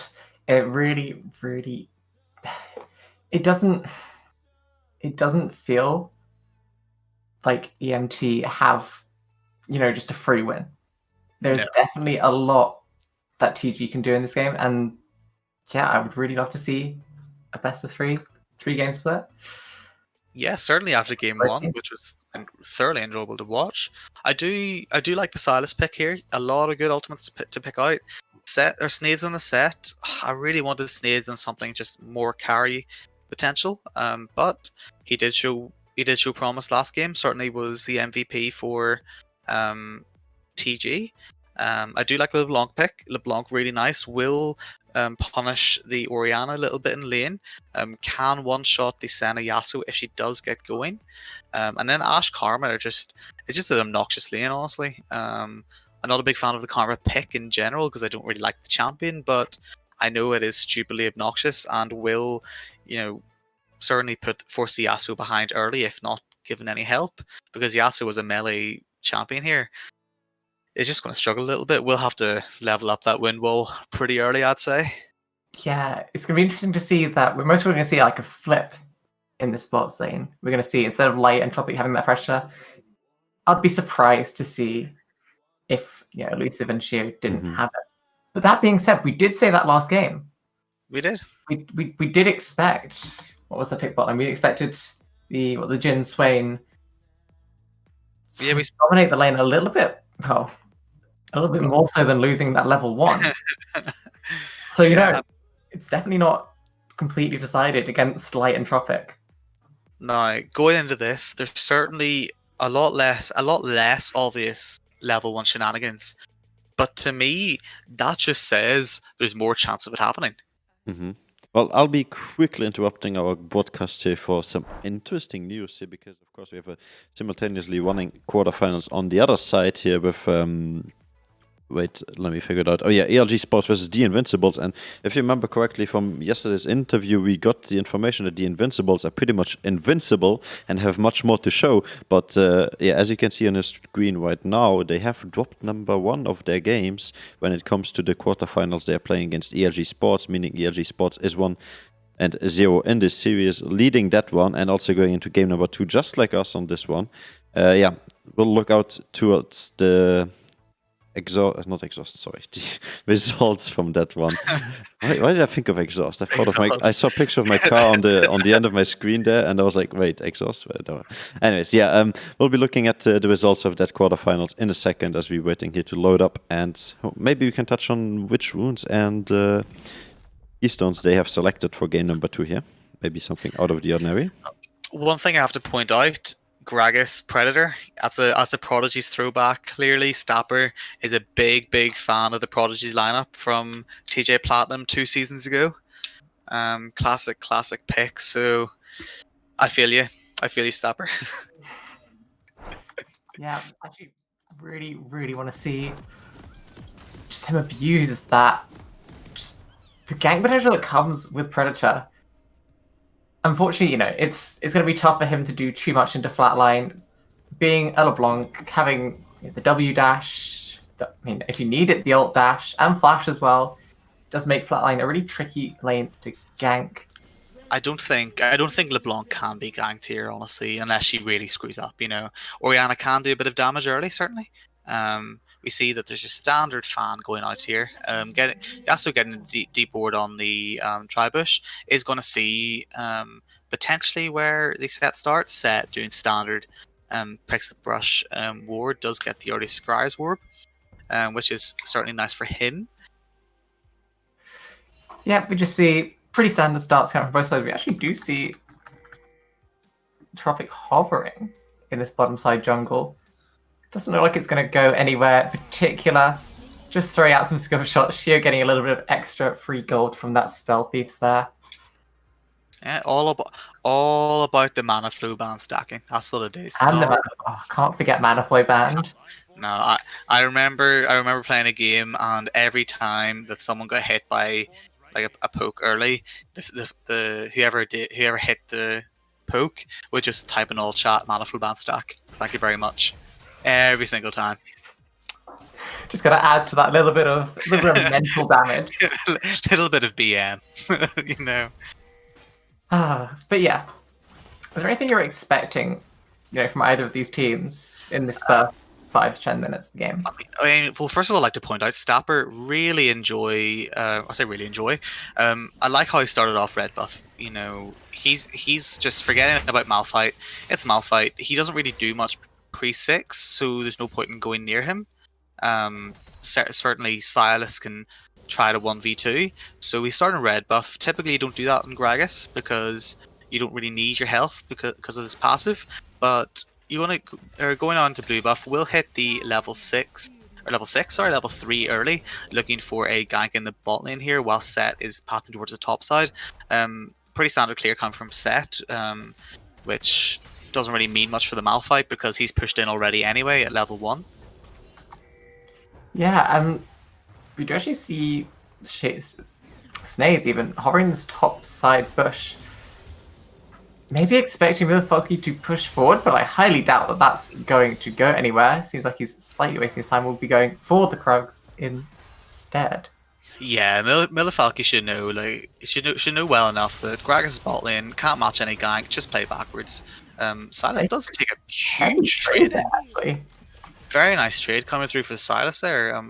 This is almost diveable now by the Set, who does have double buffs, does have almost full health, and does have actually a lot of damage coming in. It's a flash being forced, but it's not enough. Milwaukee dropping first blood. That is not very good. Malphite does suck, basically pre-6, but, you know, should be able to survive, just doesn't really have much lane presence. But dying this early, wasting flash and teleport, and being 11 CS down plus a kill, that's rough. That's certainly rough. Rough is definitely one way to describe it.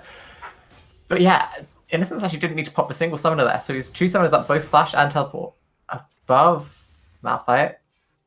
Yeah, it does use the TP top lane. Yeah, TP mirrored. I was expecting, as Stacker was hovering in this bottom side, to maybe get some pressure bot lane to help relieve Light and Tropic. But there's a dive on top lane. Innocence going for that stun Snades with that flash face breaker. But we do see action in top lane as well. The double root coming out, Tropic looking very low, but a nice shroud from Light to help him get away there. But now Light's looking in a dangerous spot. Shio giving that Lucid that speed up. They're both low, but they're both going to get away. I really like that play coming through. You know, LeBlanc did lose a bit of farm and a bit of XP, which is perfectly fine. You know, LeBlanc doesn't necessarily need to get fed to be relevant, and will have a lot of time to do that into the Orianna, especially her building tier. But the Sylas being so far ahead now, double CS, 1-0-1 into a 0-2-0 Malphite, who's only built his cloth armor and boots. Like, Malphite's so far behind at this point. We actually see an engage coming in from the spot lane. Stafford coming in, flash balls by Shio. Elusive gonna get knocked up. A lot of damage coming out. Heal forced. But it looks like they're going to let Elusive go, not wanting that level 4 tower dive. I don't blame them. But they get nothing for it. Heal for the Ashe and Gragas flash, which means Gragas loses a lot of pressure. And honestly, that didn't look too good coming through on the side of EMT. No, it's just... It feels like they're trying to force plays now. They can see that Innocence is an absolute wrecking ball already in this top lane. And they're trying to make something happen on this bottom side of the map to mirror it. Innocence is really proving why he should be considered the better top in this matchup. Certainly last game was very even. Renekton did have to do a lot of damage, and certainly had his number for a lot of it, but you know, another gang top lane. In the top lane, the stun landing onto Malphite. Oh. Yeah, he's gone. Actually, I'd really like to see from Snades using that Hex Flash, not for the flash, but instead just getting that extra movement speed from the bush, stacking that with his Q. Being a super speedy set. 2 kills going on in the set now. Not nice set. We've seen this last game. Set is getting ahead. I really want him to be actually building some kind of damage here. Can go the Sunfire Cape is better, but rather than rushing Deadman's Plate second, maybe looking to do the Triforce. Or, I mean, Bork isn't really great set jungle, but just something other than Deadman's Plate, because you don't need to be super tanky if you're doing a ton of damage and you're 2-0-0. Yeah, it feels like almost a mirror of what happened last game. We see all these kills going to Snades. Is he going to make the same mistake twice? Fingers crossed not, because he's pipped to be one of the better junglers. Another guy top. He's flashing into that top lane. Innocence have stolen that full force. And that's another death onto Milfalky. A 0-4-0 in just under 7 minutes. You know, it's that kind of time I feel super bad whenever Sek can steal your ultimate before you even get it yourself. You know, that feels really bad for Malphite. 0-4-0. Like, what? And actually, Snakes is done. Hex flashing over to that mid lane, Flatten getting a nice route. And Wall, it's just gone. A couple of What's this happening, though? EMT does take Drake, so certainly he does trade that. They take the Drake. They're in a not a good spot right now. Stafford gonna get picked off by Flatline there. The chain landing. Light flashing away, but there is very, very low chance, in fact, no chance that Light will get away here in that 4v1. So, I mean, I'd like to point out at this point, 3k gold lead at not before 8 minutes. Malphite still level 5. Innocence going again. That 2-level advantage. Not going to finish Milfalky this time. I think that might be the first time Milfalky has got away with his life. Malphite's got 1.8k gold. The only person with less gold is the Senna support. He isn't even farming. Yeah, Karma and Shield and that Karma has more gold than Milfalky in that top lane. That feels bad. And still is only level 5. Where was this TG last game? I mean, it was there, but it was just controlled by EMT apparently. We do see heavy trades coming in today. Yeah, that's not going to go anywhere. Flatline not really having the mana to finish. LeBlanc's going to have a fun time here. You know, like Orianna typically scales very well, but with this new tier build, the power spikes are a lot later, just a lot greater. Whenever she does get them, which does mean Orianna does not Orianna, sorry. LeBlanc does have a little bit more time to scale, which is quite nice for her. Can look for more rooms, as we saw earlier in the top lane. 3-man dive at what, 5 minutes or something like that? Ridiculous. Yeah, it was super early on. And all of this, all these small roams and pickups that Flatline's been getting have been stacking up that Dark Seal just to help further cement that lead and make sure it carries through in this lane as well. So smart pickup there. I mean, that pressure seen from LeBlanc is seen in the Orianna build, has gone for the Negatron Cloak early just to try to get some kind of advantage in these trades, because LeBlanc can be extremely oppressive if she's played correctly, and it seems to be the Flatline's doing that just well. Yeah, definitely a smart pickup by Wool there. Doesn't want to start losing the solo lane as well. I feel like we see Innocence is definitely winning this top side. Yeah, I think that's fair. Yeah, we see another engagement at the chain landing. We see having so much pressure in the spot lane against Light and Tropic. Yeah, it's the only place where it's kind of even. Yeah, I mean, Light and Tropic are keeping up, actually ahead in CS at this point, which is quite surprising given that Ashe Karma is normally a very oppressive lane. So certainly well played to them. Although that small kind of win in bot lane certainly does not make up for the huge loss in top lane. Yeah, I mean, that CS difference actually only comes out to about 150 gold. And then Elusive has that whole wave there, so it's still fairly even in gold. Snapper hovering this bottom side bush. Going to be sneaking in through the fog of war there. So possibly going to be seeing an engage in this bottom lane as he walks his way into the alcove. Almost got the name there. Yasuo does have ult as well, so Gragas just has to land an E, or it does have a flash up or an ultimate, and Yasuo probably will kill someone. So certainly looks like in the bot lane here. Oh, Snade's not gonna land anything there. Giving up. There's just wasting too much time. The wave's pushing in too much. You know, there's no way else. There's no way they're killing the bot lane under turret with Karma, certainly. Yeah, no. Both junglers just not quite landing it. More trading in the top lane, but honestly, 40 or 50 CS down at 11 minutes. Malphite, you can't really do much. It's interesting, really. This game, you know, is pretty gone, the top side. Innocence into Malfoki. I want to see Staffer actually step up and start pressuring more towards this bottom side. We see Snades is still pressuring that top side. We see him roaming up again. Falkly, this name's never going to stop me. Getting another TP coming out. But here we go. We do see Staffer in this bottom side jungle. This bottom side. Actually, Flash being forced by Shio will get him away, but they're stepping back forward. Tropic's super low. They're having to back off here. We do see Herald drop top lane. And that'll be first tower going. Be first turret going over to Silas. A lot of good gold going on to him. One thing we have to remember is that I'm assuming Gragas and Malphite will... Oh, there's a fight going on in bot lane. Also getting caught out here. Flash Force, but the W, the distortion into the mirror distortion. Flatline would be picking up that kill onto Staffer. So, sorry, back to my point. More fighting. Not finished, because Wall is getting picked off again by a nice route from Flatline. The shockwave will keep Snades away, but not for long enough. Double kill going onto the LeBlanc. Now that's someone you don't want kills on.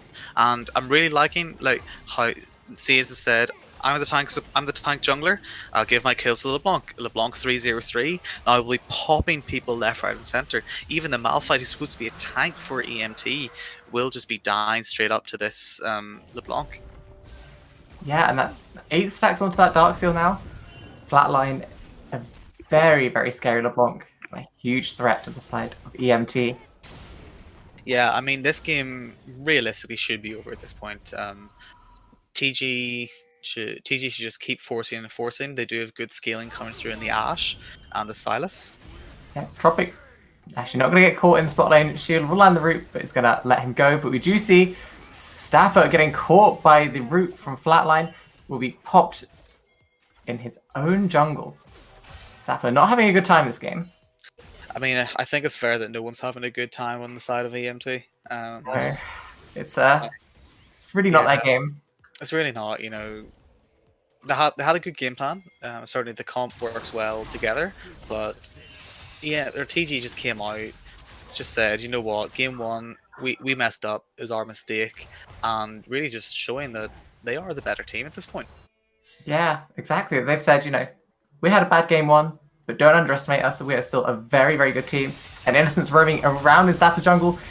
Oh my He's God. only just respawned. He's been killed in his own jungle. Double root landing, then onto wall straight away. Flatline, not quite going to pick up that kill there. Shockwave will do a little bit of damage. But there's Innocence again into that mid lane, picking up that kill onto wall. Actually going to Snade instead.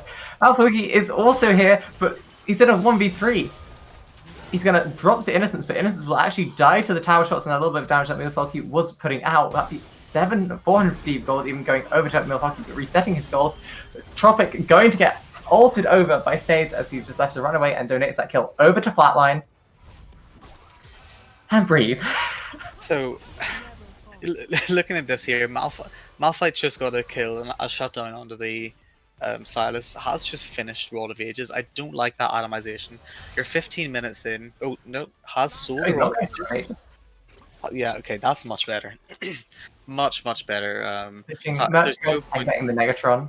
I would be willing to bet right now that Rod of Ages will not fully stack before this game's over. No, considering what 7.3k gold deficit in 15 minutes? I mean, yeah like this is TG just needs to look to force these fights constantly. At no point should really any of them die at this point. Silas did go for a double turret dive onto two people. Almost survived as well, which is the scary part. Yeah, I think that really just highlights how far ahead Innocence is. Noble pickups, we do see that full stacked Darksteel turn into a Magi's for Flatline. So obviously Flatline is saying, I'm not going to die, I want this free AP, and he's going to pressure that lead he's got. Smart pickup there. Yeah. Oh, sorry, you go. No, just saying, Ashe and Karma pushing the mid lane. Not Ashe and Karma, sorry, LeBlanc Karma. Ashe is quite happy just farming the bot lane. Yasuo Stena shouldn't really be able to do much, just force her away from the turret, but they wouldn't be able to get this turret from her. Yeah, no. Actually, one thing I do want to highlight that TG played really well was that Staffer walks into his jungle from base, gets popped just by Wolf Camp, then comes back, respawns, walks over towards Wraiths, popped again. In that last sort of few minutes, he was dead more than he was alive. So TG really, really hammering down, putting Staffer as far behind as they can. Got a 2-level lead in that jungle, so it's gonna make really gonna make EMT coming back difficult as stealing objectives even. 2 levels down on that smite. It's gonna be very, very difficult. Yeah, I really like this focus on Rift Heralds as well. Typically the early Drakes don't mean too much because there's not too many stats. Now there is a fight in the mid lane. We see that ult coming out from Elusive. Wall then getting rooted by Shio, but the Shockwave will come out, peeling Elusive away, but Flash from Snades will finish off with the Haymaker. It was the most overkill fight. So many ultimates being used just for an Orianna. But we see Snades coming back in on this side, getting a nice 2 stun onto Light and to Milwaukee, getting a nice Haymaker, doing a lot of low damage. Will die to the tower, but Snades not quite finishing off that kill. Elusive only just surviving. Innocence is 100% of TG's deaths right now. I mean, report tough renting. Like, is that what we do this game? I call comeback on Malphite. He got twice the shutdown now. Let's go. Double shutdown. Maybe that Rod of Ages. One didn't actually give any shutdown gold. He didn't have a bounty. Mental shutdown, Mental shutdown, yes. Mental shutdown. Okay. So maybe Malphite now is in Silas's head. Maybe Malphite's saying, I can beat you at this point. Definitely can't. and at no point in this game should Malphite beat Silas, but it's all in the mental. All in the mental. Indeed. We do see that first item that Abyssal Mask finished off by Malphite. Yeah, that's smarter. Rod of Ages was not the pick to go for. No. Especially considering we see how far ahead Innocence is, how far ahead Flatline is. Yeah. Infernal Drake is up here, and this is now whenever teams want to begin focusing on these Drakes. Herald is in the inventory of Silas, so certainly they can look to pressure a lane before going for Drakes, but turns out that EMT are just saying, no, you can have this, and we'll give you these Drakes, and they can. Yeah, I don't think EMT can even begin to force a fight at this point without TG making a mistake. Yeah, no, I think Watch getting killed by that Enchanted Crystal Arrow. Innocence ready to follow up on it. Will Shockwave, or will steal the Shockwave to pull Wool even closer. And that is a 7-0 for LeBlanc. She's one-shotting everyone in this game. It's just not fair. On that Mage Eyes. 18 stacks, wow. Almost hitting that 25 stacks. At that point there, LeBlanc will just she will not be fair.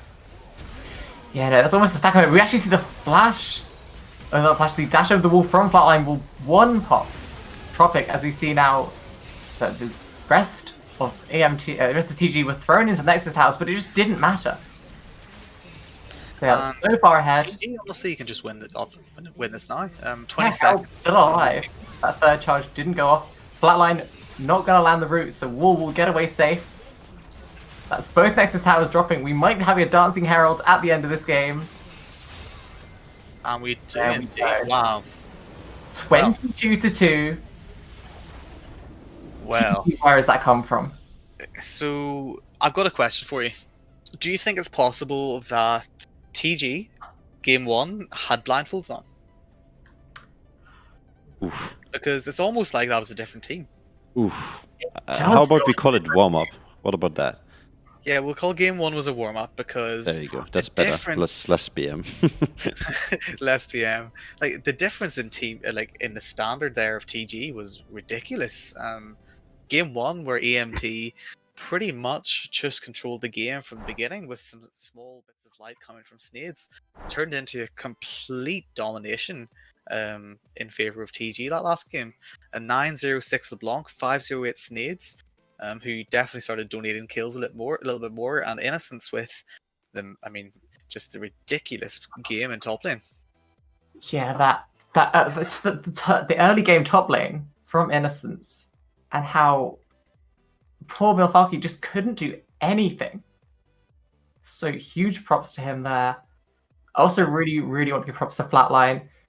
Not necessarily getting that early pressure from his lane, but was there around the map ready. Was it a level 3 tower dive we saw top lane? Yeah. Yeah, Flatline, Snades, and Innocence. Pretty sure like everything from minute 3 to minute 7 was just Snades and Innocence playing top lane together. Yes. Yeah, that was just double top. It's almost sad to show because Malphite died so much in the early game that's probably the reason he has the most damage on EMT side, because he's just constantly fighting.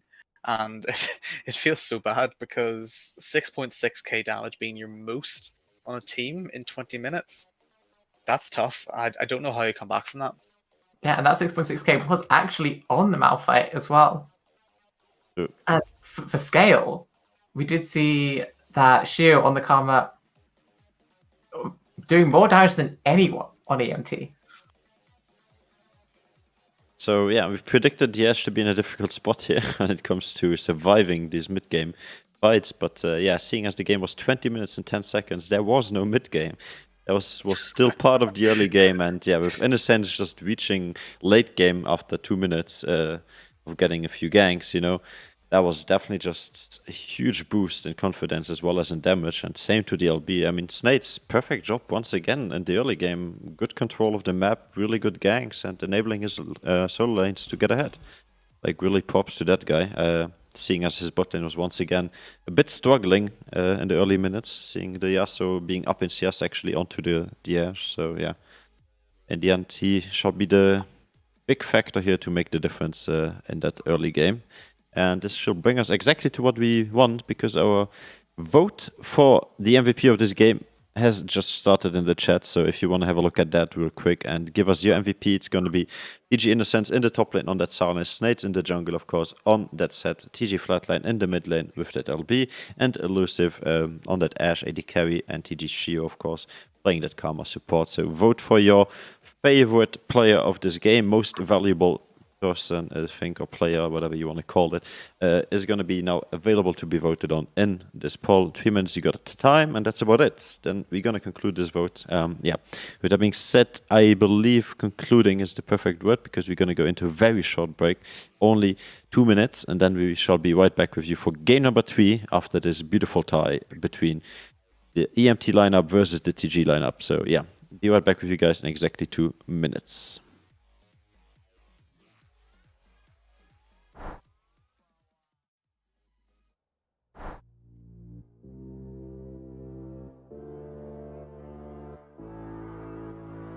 It doesn't take much to be a hero. It only takes that small little light in your heart that you want to share. Ready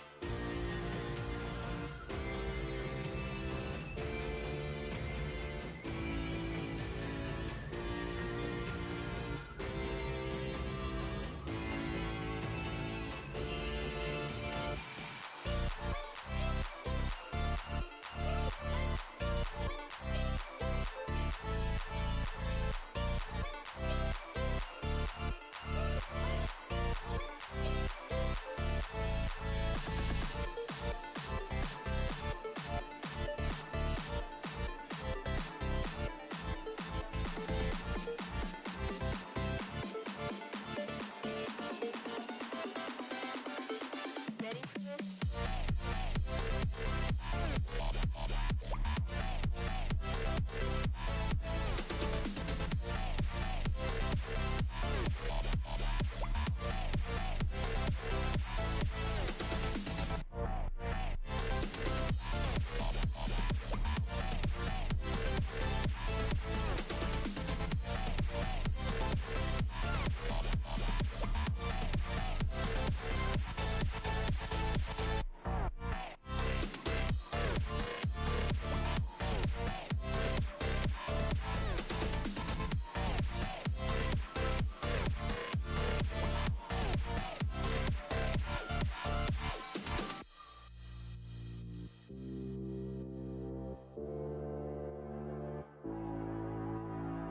It doesn't take much to be a hero.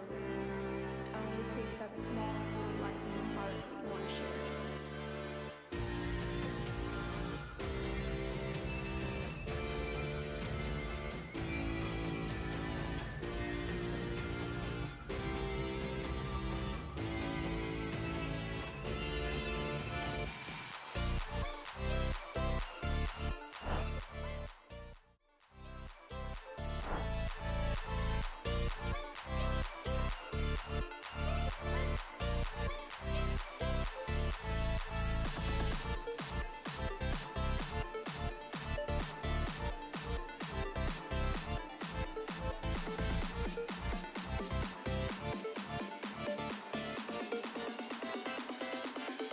Ready for this?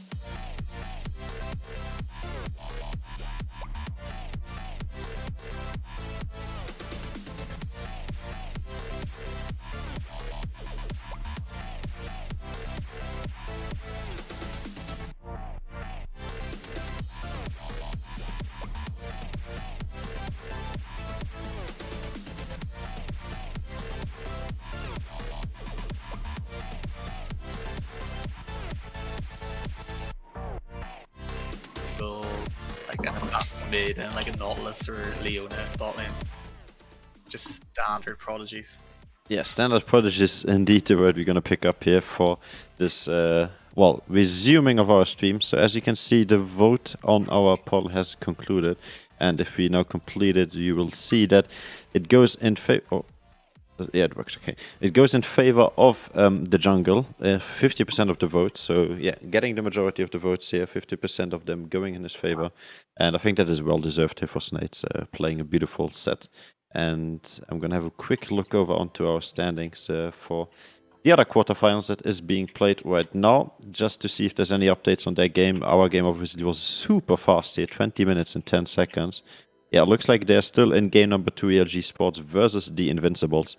So definitely, colleagues meeting in the lobby chat there. Yeah, ELG Sports versus the Invincibles definitely still in game, waiting for that result. But yeah, we have resulted in a tie here. Elements, Stray Dogs, and Timely Grace 1-1. Back to the start. Game number 1, game number 2 did not happen. Maybe mentally it had an impact, but yeah, score-wise, nothing matters anymore because this game is the only deciding game of this series. Nothing else that has been played before is not gonna be impactful onto this. So yeah, we're looking forward to this game. Also looking forward to the draft.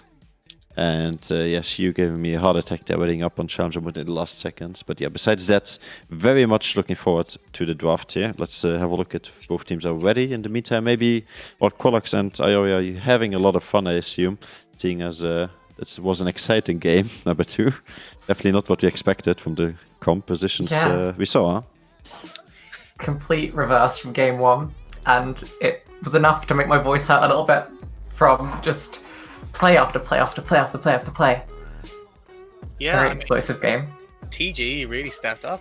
You know, game 1, there were some good signs, but you know, it was almost like a different team. You know, really put that Malphite to shame in the top lane. Didn't really respect the Silas coming out early, and a lot of pressure gone towards it, and it paid off. You know, Innocence, Snades, and Flatline were able to carry the game in the end. Yeah, They did do the same this game as well. Yeah, I have to totally agree with the chat vote that just Snades on that set, that game, true MVP, was there from level 3, just ready to get Innocence ahead. And he was just all over the map making play. Yeah. Well, virtual draft has started, so let's have a look because I saw Jenna hover there for a second. I was really confused, but it concluded into Lulu banned from EMT. EMT this side around on the blue side, and TG, of course, back to this red side. So, like in game 1, let's hope the outcome is not similar because TG really put on a show in game number 2. Yeah, we do see Blitzcrank ban onto EMT again. Tropic making an impression onto EMT. Tropic has made really a don't big want to see it impression. again. Big impression. Do not want to play against that Blitzcrank, which is fair. You know, obviously TG just want to play some kind of like smaller or like nicer pick like the Lulu or the Jan or something like that. Kazakhs have been banned. It really annoys me because I wanted to see a Kazakhs game. Both junglers play Kazakhs really strong. EMT, you know, potentially leaving the Graves up. Renekton ban coming through in TG as well. You know, just respecting that game 1 potential from both those champions. Yeah, possibly we might have a Graves ban number 3, or we might get game 3. Snades finally could show off that Graves. Lulu ban obviously going down onto Shio. We talked about this after game 1, I think it was, that, you know, we'd love to see Shio on that Lulu. And there goes your Graves. Or Snade's Graves, even. So it looks like Snade's is probably going to be on set here. TG will probably ban Fiddlesticks, which means EMT will have Ashe for first pick again. Ashe so far has a 100% win rate in this series out of 2 games. So certainly has been a big pick. There's the Ashe coming through, which does mean EMT could first pick the Fiddlesticks. Is being hovered, hasn't been locked in yet. Be interesting to see what they go for here, because I'd say that whatever TG ban, the EMT should pick the other. It is the Ashe ban, so let's see what they first pick here. EMT actually going hovering Aatrox and Ahri. I'd like to see Ahri actually. I'd really like to see Wall on the Ahri. I've seen when I did a little bit of scouting, he's been playing lots and lots of Ahri recently, alongside the Ahri. Has a lot of games, about 130 this season. But it's been hovered off of, so my dreams are ruined. And we see the set lock in for EMT this time, which means Snades isn't going to be on set. I do like that, because Snades gets to play something different. Now, I want to see what he's going to go on to here, because the Graves Kazakhs is gone. Ezreal taken here. I think Ezreal's really strong, especially with Ashe gone. And Ezreal Karma, really good poke lane. Also quite difficult to gank as well, assuming that set is going into the jungle. But again, set could be top jungle or even mid almost, but certainly top jungle or support are the 3 main picks right now for set. But I it would- is nice flex. I'd expect to see the set going onto the top lane in Milfolky. I'm going to get it right one day. Just based on recent picks, he's been playing quite a lot of set recently in that top lane. In comparison, Stapper hasn't really done a whole lot of set in general, actually. And neither was my quick scout on topic. So yeah, I'd expect to see that top. Now, Nocturne, Tristana coming through. Big fan of the Nocturne pick. Not necessarily into Ezreal. Nocturne's typically better into those like immobile ADCs like the Ashe, or the Misfortune, or even the Kog'Maw. So certainly isn't the it certainly isn't the best pick into TG's comp right now. However, level 6, huge ultimate, and it's just a really easy way for EMT to know when to fight, and I really like that. Tristana, solid lane, really good wave clear as well. Does scale quite well too. Different power spikes to Ezreal, so certainly you'll see TG and EMT trying to force fights at different moments. And I'd like to hope they know when to force. And the Trundle coming through for TG here, assuming jungle Trundle.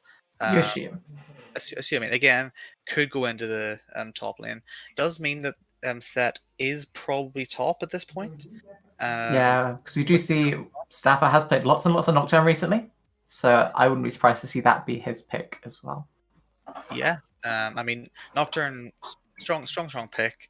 Into Trundle, I think Nocturne probably wins it simply because Nocturne just he'll probably go lethal tempo normally. So, but overall, both sides have rather strong first side picks. Karma, I'm not a big fan of the champion. Honestly, it's like I said it before, it's just a weird champion, especially one to blind pick. Along with Trundle as well. There's not too many tanks coming through on the side of EMT, so it's not the strongest pick, but maybe TG have something up their sleeves. Yeah, and we do see that Fizzban landing straight onto Wall, actually. We touched on that in game 1, it was his most played champion. TG obviously not wanting to deal with the fish today, and I don't blame them. I hate Fizz too. Fizz, Fizz is fine if you just respect the fish a little bit. Cassio ban coming out, obviously targeted towards Flatline with a Shen ban on the end of TG's ban list. Yeah, Shen, like really strong champion. I'm surprised we haven't really seen more presence from him in the pick ban here. Certainly after Malafalqui, I can't say it either. Malafalqui's game. Last game, a Shen would have been a good pick. Just something that really can't be punished early because he's so tanky, does damage, and can't really be dove either. And we do see a Syndra and Cassio ban going down onto TG. I think EMT know what they want to pick in this mid lane. Yeah, I mean that's standard. They're allowing the Orianna through, which Azir's still up. I would say Azir is a standard pick here unless they have a massive counter pick for the Orianna, but I think Azir is pretty standard, really strong right now, scales really well. You'd already got good scaling coming for the Tristana too, so just to follow that up with some AP damage is quite strong. I'd actually like to see them go back to that Ari they hovered earlier. Yeah, I mean Ari would be good as well, nice pick potential as well. Does pick the Galio, that is a pick in the past, and certainly does go very, very well with the Nocturne as well. Yeah, I'd actually like to see EMT. So we saw EMT play best when they had the early lead and this aggression they could pull out. And now if we see that Wall and Stapper, when they both hit 6, going straight for these ultis, straight for these plays, maybe aggressive EMT is the EMT that wins. Maybe it is. We saw in game 1 that aggressive EMT won the game with the remind me of Ashe Blitzcrank. It does go Morgana last. Yeah, I mean, really good, really strong lane. Morgana does have the spell shield, so we'll be able to protect the Tristana. And I really like this, really strong backline dive with the Nocturne Galio set. And also really good peel for Tristana with Tristana rocket jump as well as the spell shield and the Morgana ultimate. And Camille coming through last pick. Now this is a Innocence standard pick. Yeah, I did have Camille highlighted as something that Innocence he's been playing a lot of recently, and it's a strong pick for him. Yeah, I mean, really good, especially like into the set as well. Can duel early, which I really like. Um, Kind of taking a step back and looking at overall the lanes here. Top lane, I mean, honestly, both champions can kill each other. Really good dueling involved. Set is a little bit stronger earlier than the Camille. Looking at the jungle matchup, Nocturne just looking to power farm at this point. Just power farm. Hit level 6, fire around that, because you can farm faster than the jungle. Mid Yeah, lane, it does. Sorry. yeah, mid lane, honestly, Galio, Oriana. Galio, the AP tank, he'll be fine. But in the bot lane, I really like Tristana Morgana into the Ezreal Karma. Yeah, it does feel like it's a running theme along the side of EMT's comp, where it's just play it chill until level 6, and at level 6 this comp explodes. Yeah. And on the side of TG, they need to be eyeing up. They need to be pinging when this Nocturne setting 6, pinging when this Galio setting 6. Honestly, all five lanes, all 3 lanes Wow. have really, really game-changing ultimates that can come out. And TG really need to watch out for this. Now, TG last game did pick for a stronger laning phase, and obviously smashed it. This game, giving laning phase back over to EMT, does like the Galio does or should certainly win lane or have pressure over the Oriana. Does have the global ultimate alongside with the Nocturne, whereas Camille, Oriana, and Ezreal just really want to scale a lot more.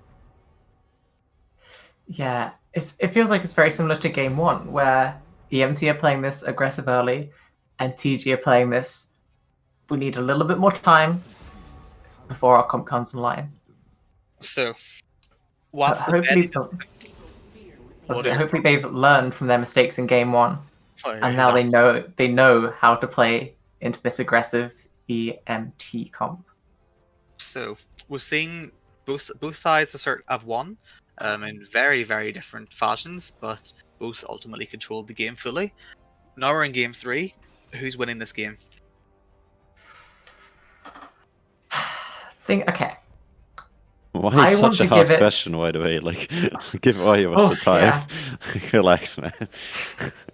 Okay, let's maybe talk about the individual matchups here. So you said that Camille is going to have an equally good time in this top lane, unless we're speaking very early on, and then of course the level 6 hitting. But I'm looking at this bot lane, and I think bot lane is the weakest part for Element Stray Dogs, and now seeing as they have the carry of the Elements, sorry, not for Element, for Timely Grace, was the weakest part so far, because they were both in both games behind, and now seeing as Element Stray Dogs have the winning condition once again on this bot lane, this could be an advantage to them.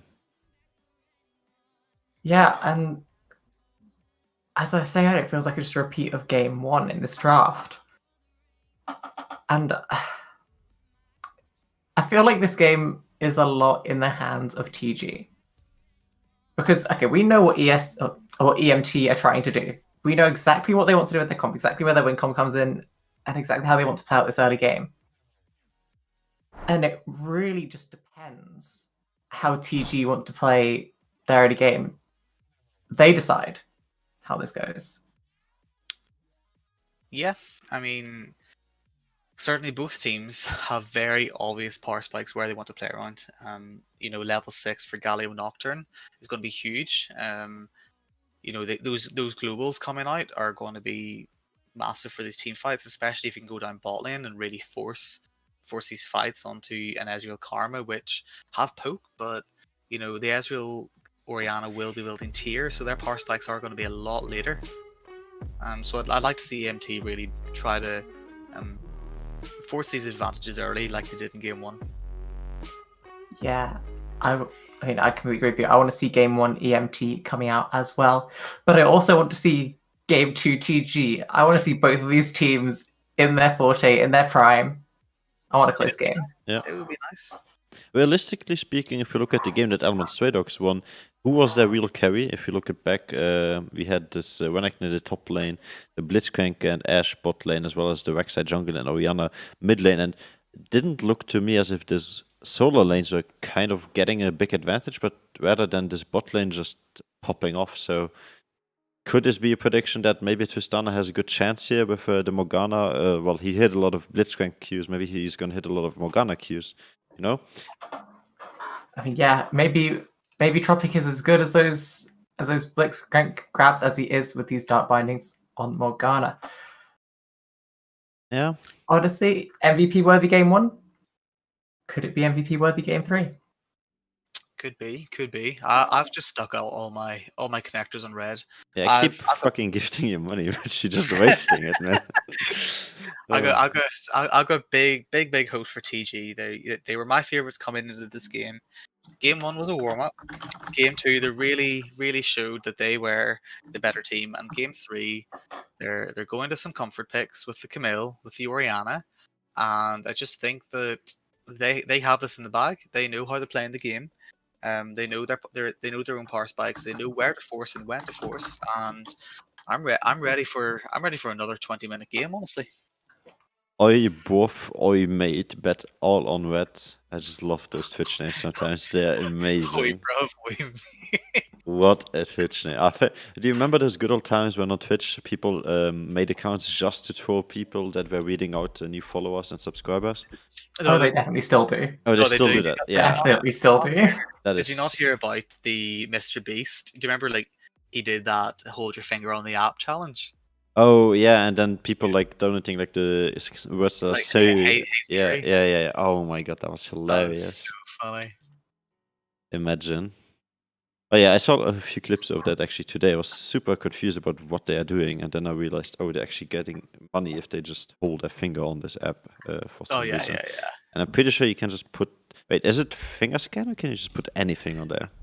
No, they did it so like every 5 minutes or something you had to like touch circles, so it pretty much had to be your finger Uh-huh. because like I you would had to like. totally go and program the software for that just to like. Well, yeah, exactly. But I don't think I don't think people had time to like program Yeah. software, or it had to be your finger.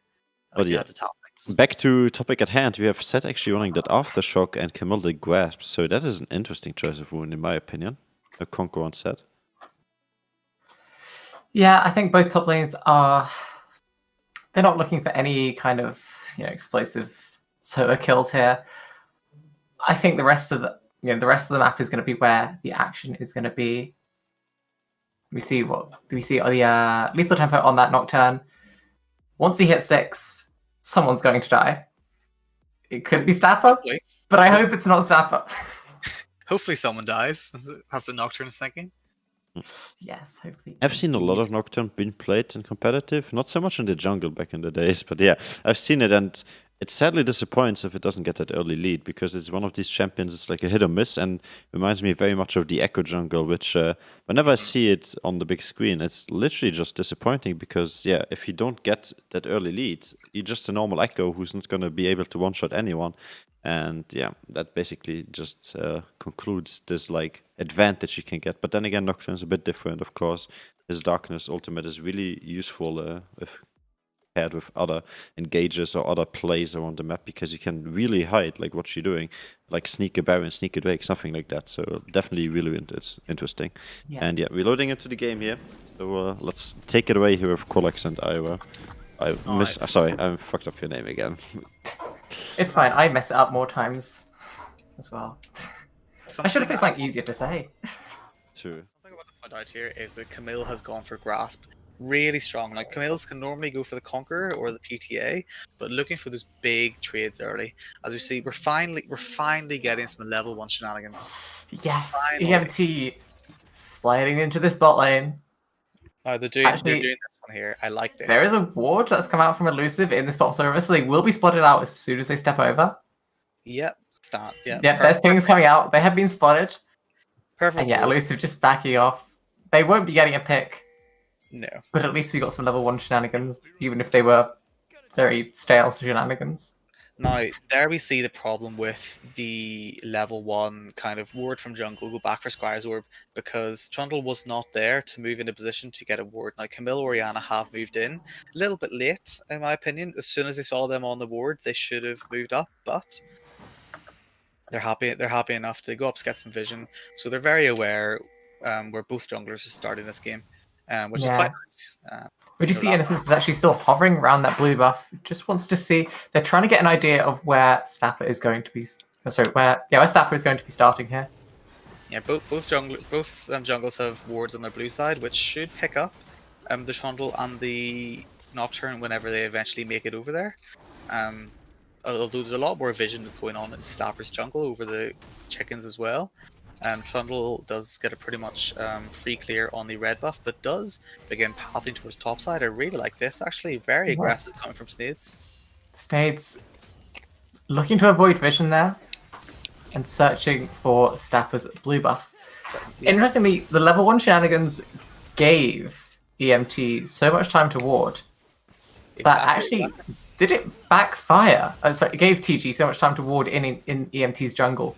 And did they just walk around TG's jungle, backfire, and actually give TG so much more knowledge?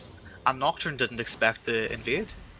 And that is a big mistake coming from Snapper. Snapper should have expected the Nocturne invade. Nocturne is going to wait now, does have vision. Yes, Snades is waiting there in that bush with double buffs. Snapper spotted on the ward. Snapper has no mana whatsoever. No mana and no idea that Snades is there. The ward will be dropped, Snapper will be spotting out Snades. And Camille moves first as well. Away with his life. We've actually an engagement spot in Flash being forced by Shio, but Light in a dangerous spot that was elusive, just left to auto and Q. Tropic trying to face tank any of those further Ezreal Qs. Getting away just fine. So that's all 4 summoners gone in the bot lane of TG.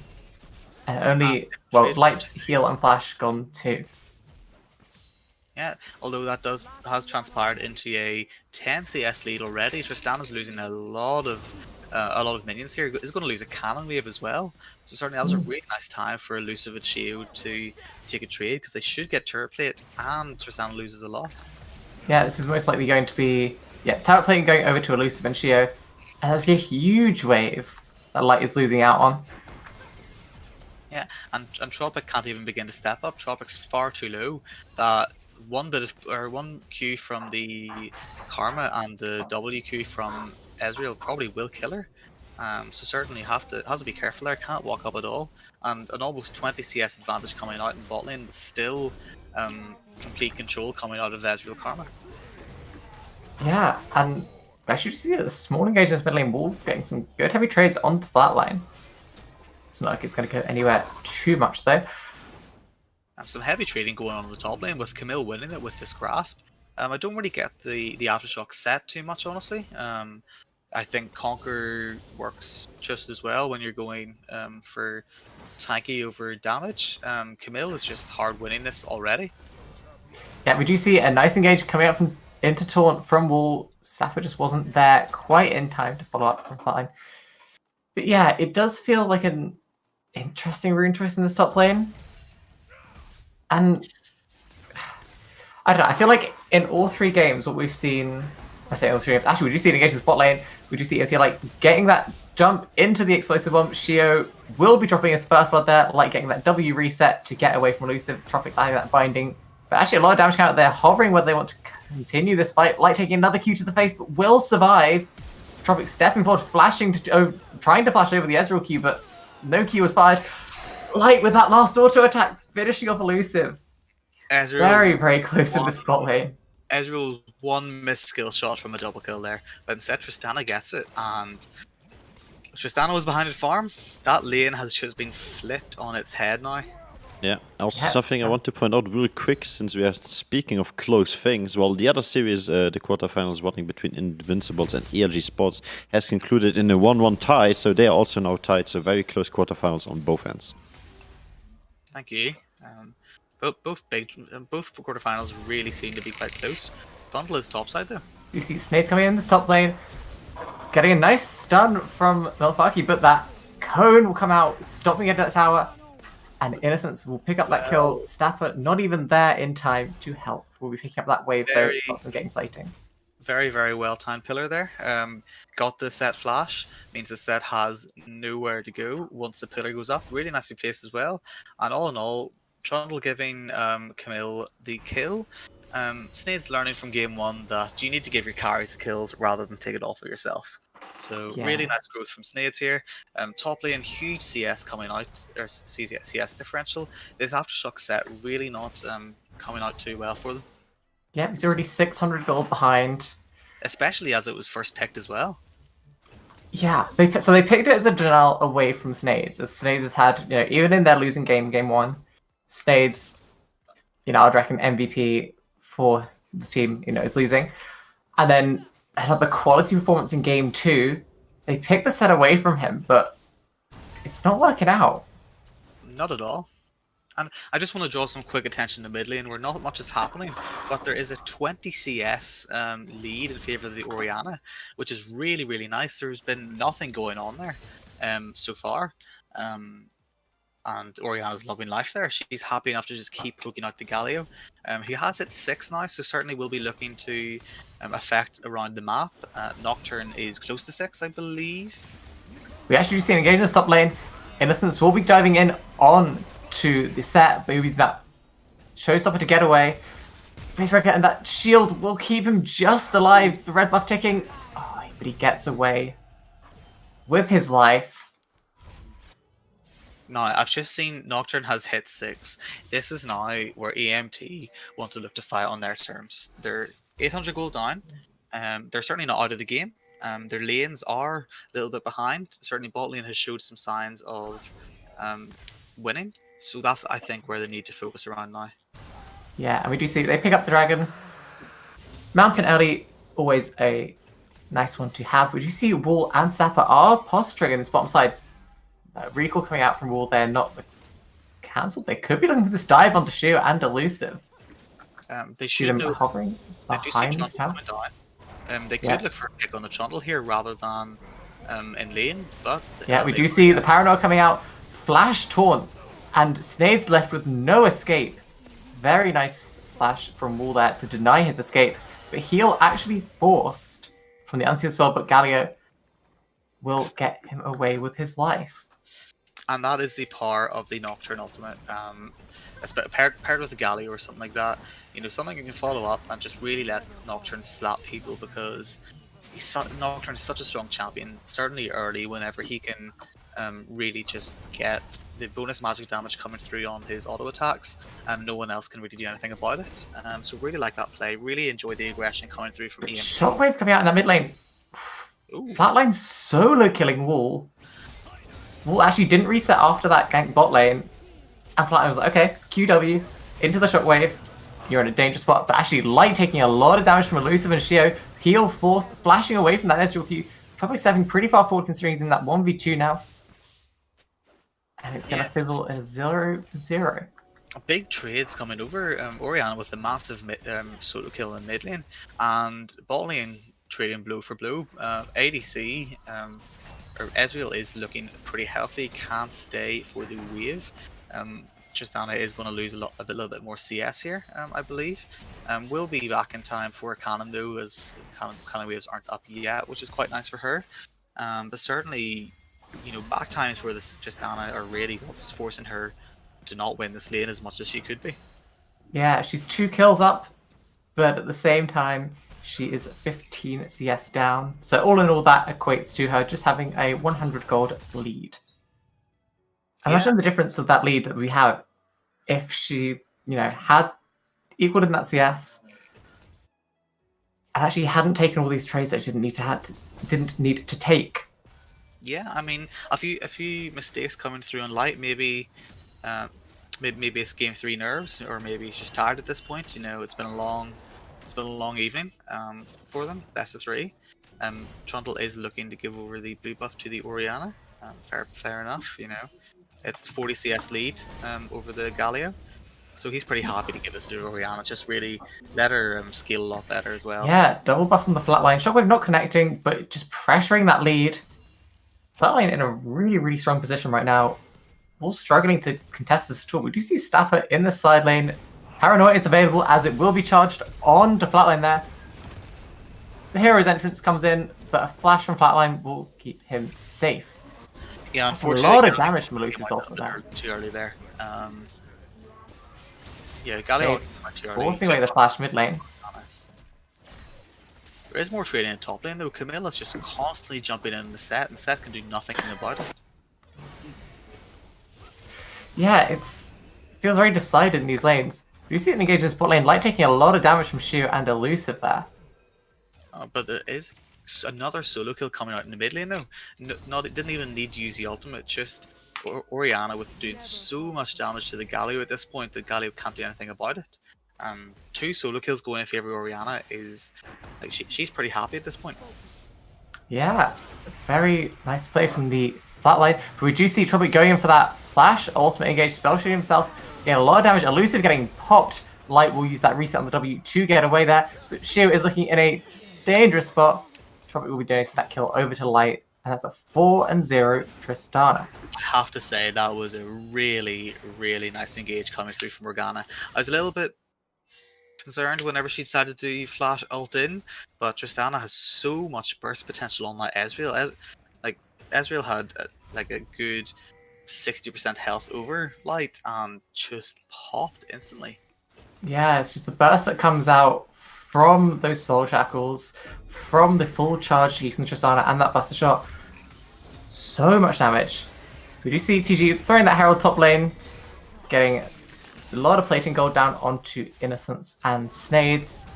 Won't quite finish that last one off, so it's still 1 plating left on that top tower. Innocence probably going to look to finish that one off, but we do see a pause coming out.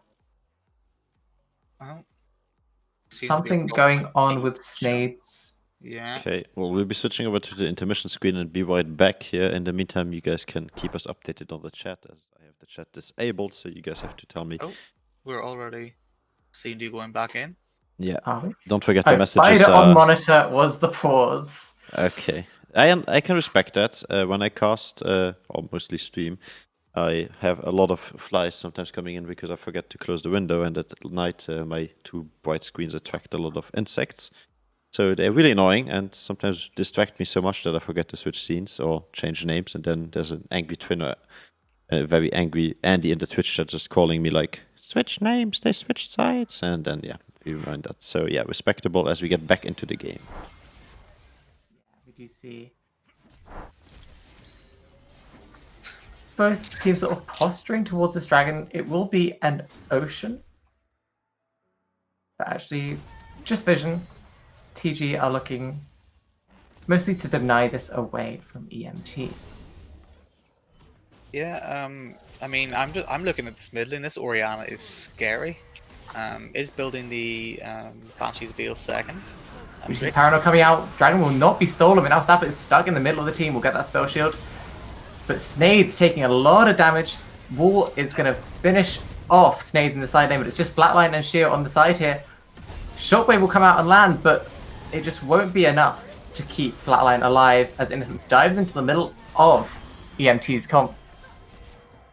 Will be trying to keep going, actually gets this kill on to Wall, and will keep going, pressuring the settings. Tropic will fall to Sheer as well. A quadra kill coming out for Innocence. Just Set left alive. With that shields from Karma and from her passive. A pentakill Oh, for Innocence. this game's over. But Camille, 6-0 Camille with Triforce at this point with a pentakill at 14 minutes. This is over, you know, you can't be doing that. I thought that fight looked really well, too, although Stapper didn't die in the pit whenever Nocturne ulted onto him, and everyone just stayed alive far too long. And whenever you're 2v2 as a Fed, Camille, and a Karma, you know, you're winning that every day of the week. And he's going for that pick onto Wall, forcing the flash. But he will be getting away fairly safely. Do you know, I don't think I've ever stuttered over someone's name so much as Milfalqui in the top lane. But actually, Innocence going again in on Wall. That crit to finish off. That was felt like almost a quarter of Wall's health. Probably wasn't quite. There's a lot of damage that came out there. I mean, this Camille, super scary right now. This is going to be tough. It's Triforce at 15 minutes. The set can't do anything about it. I don't think the Aftershock set was a good idea. Certainly for trading into a Camille who's gone for Grasp. You got Orianna, who's hard winning mid lane. You don't even need to worry about the Ezreal Karma, because Ezreal's just going to be doing damage late game anyway. That's guaranteed. Yeah, we do see actually in the top lane, Snades and Flatline pressuring onto the set. We'll be stacking those shields and we'll get away with the Paranoia and the Hero's entrance in the top lane and actually pick up a kill onto Flatline. Very nice to use those globals there to turn that fight around. And in that time, Light would be picking up the kill onto Shio as well. Yeah, two big fights, and EMT for all the good things going on in mid and top lane for TG are staying in this game. Really good use of the globals. Galio, is 1-4, but still is being relevant with the with his ultimate. Same with Nocturne, 2-1-3 is building that Duskblade second, so will continue to be doing damage. And Tristana with the Stormrazor does have a lot of damage. We do see an engage coming in here. Snades possibly get caught. Trophic taking a lot of damage though. Looks like it's going to fall. Snades will be taken out. Trophic will be getting away with his life. They're not going to quite trade 1-for-1. Yeah, I just think overall the damage isn't fully there yet. Orianna can do damage into the Galio, but just the big AoE damage isn't there. Same with the Ezreal and the Camille. Yeah, and that root landing onto wall. Shockwave will finish him off. And the dash landing onto Light over the wall. Coming in with that Hextech ultimatum. Giving Light no chance to survive. And pings for the Rift Herald here. I think that's a really good call. Both Herald and Drake are coming up at similar times. But when you're this far ahead at this point of the game, with one tier 1 turret still up, I'd happily take the Rift Herald just to make sure that you get more map pressure. Ultimately, it is Infernal Drake, but giving away one Infernal Drake for potentially 2 turrets, at this point, I'm quite happy with if I'm on the side of TG. Then again, it might not be a trade. Yeah, considering how they're postured right now, EMT are just trying to get a little bit of vision back in this topside jungle. They don't have a whole lot. Tropic just stepping forward, trying to get as much as he can. If TG played this properly, they might not have to trade. Yeah, certainly not. I have seen a lot of red wards around the map now. Concentrate a little bit more towards the Drake rather than the Herald. Maybe they're just happy enough taking the Drake instead. Maybe they don't want to give it up themselves. But I think Herald here is a good shout, especially whenever Infernal isn't too bad on what do you call it, EMT's team. You got Tristana and Nocturne, but Nocturne falls off a little bit more, so it's only really Tristana. Yeah, we do see TG pulling this dragon away, and they will make a start on it. EMT, we do see Sapper in that top side, will be instead picking up that Herald. So yeah, the trade as we expected. Infernal going on to TG, and EMT picking up that Herald. Almost stolen by the Galio though. Very, very close. Wall going for it, just not quite getting that pick. I mean, good pathing coming through from the Nocturne here. I'm saying that, okay, TG want the Drake, we'll just take the Herald instead, rather than trying to force a fight around it, because with Camille towards the bot side of the map, I don't think they really want to fight right now. I mean, that being said, there's a Herald drop top lane. Staffer and Milfalky are there. There's no one there to return it. There is a fight going on in mid lane though. Both teams have kind of backed off a little bit, but there is a Herald pushing. Did get tier 2 turret and is going to get a third push potentially. Third charge, depending on whether Elusive can get this. Yep, third charge will land. Elusive not going to interrupt it, but Innocence looking for that pick onto the set. Paranoia being popped, going in, trying to focus Innocence out, but he's very, very safe. But the Showstopper will throw Snades back into the rest of EMT, going 1-for-0. Yeah, this Trundle pick is not going as well as it potentially could have. The set is really the only pick that Trundle can get any worth out of, and set isn't that tanky yet. And certainly Trundle isn't tanky at all himself. So really forcing some pressure onto this Trundle, which I really like, because the Nocturne really strong, Set's going to keep getting stronger, and Tristana really strong herself. Certainly, we said at the beginning of this game, we'd like to see the best of both teams coming out, and I think we have. Yeah, we talked a little bit after that pentakill from Innocence how it was game, but it's not. EMT are throwing up a really, really good fight here. Actually, that inhibitor tower is super, super low as that Herald did get that third charge onto it. It's actually the My closest question game is, we've had though, today. my question is though, who do you send up there to get that at tier 3? Because anyone matching Camille is gone, honestly. Camille is going And maybe towards you don't send one up at the moment. Actually, looking for that pick on Snades. Flash is being mirrored from Wall and Snades. But he will be going back in, getting caught by that Dark Binding, looking to get away. Tropic having to force the Hourglass there. Hero's entrance getting interrupted. The Shockwave picking him up. Set looking super low. Tropic in a bad position as well. It's just Light to survive as Strapper wasn't in that fight at all. Actually, Innocence will be getting that dash onto Light. And that 5v4, a clean 4-0 sweep. Strapper Yeah. farming that jungle. I mean, the problem there is they didn't kill the Trundle. They got the pick onto him. Trundle even pillared himself as well, so almost killed himself, but didn't kill him. And it also stopped the Galley ultimate as well. And now TG can just look to get the Drake, or the Baron, sorry. They do have Trundle, they do have Camille. No, Camille isn't even joining them. Everyone's dead though, so they can't just start to do this. They aren't the fastest though, so Nocturne could look to move. There is a TP coming through for the set. And that would be Baron stopped from TG. Yeah, I mean Respecting the set. that's fair, you know.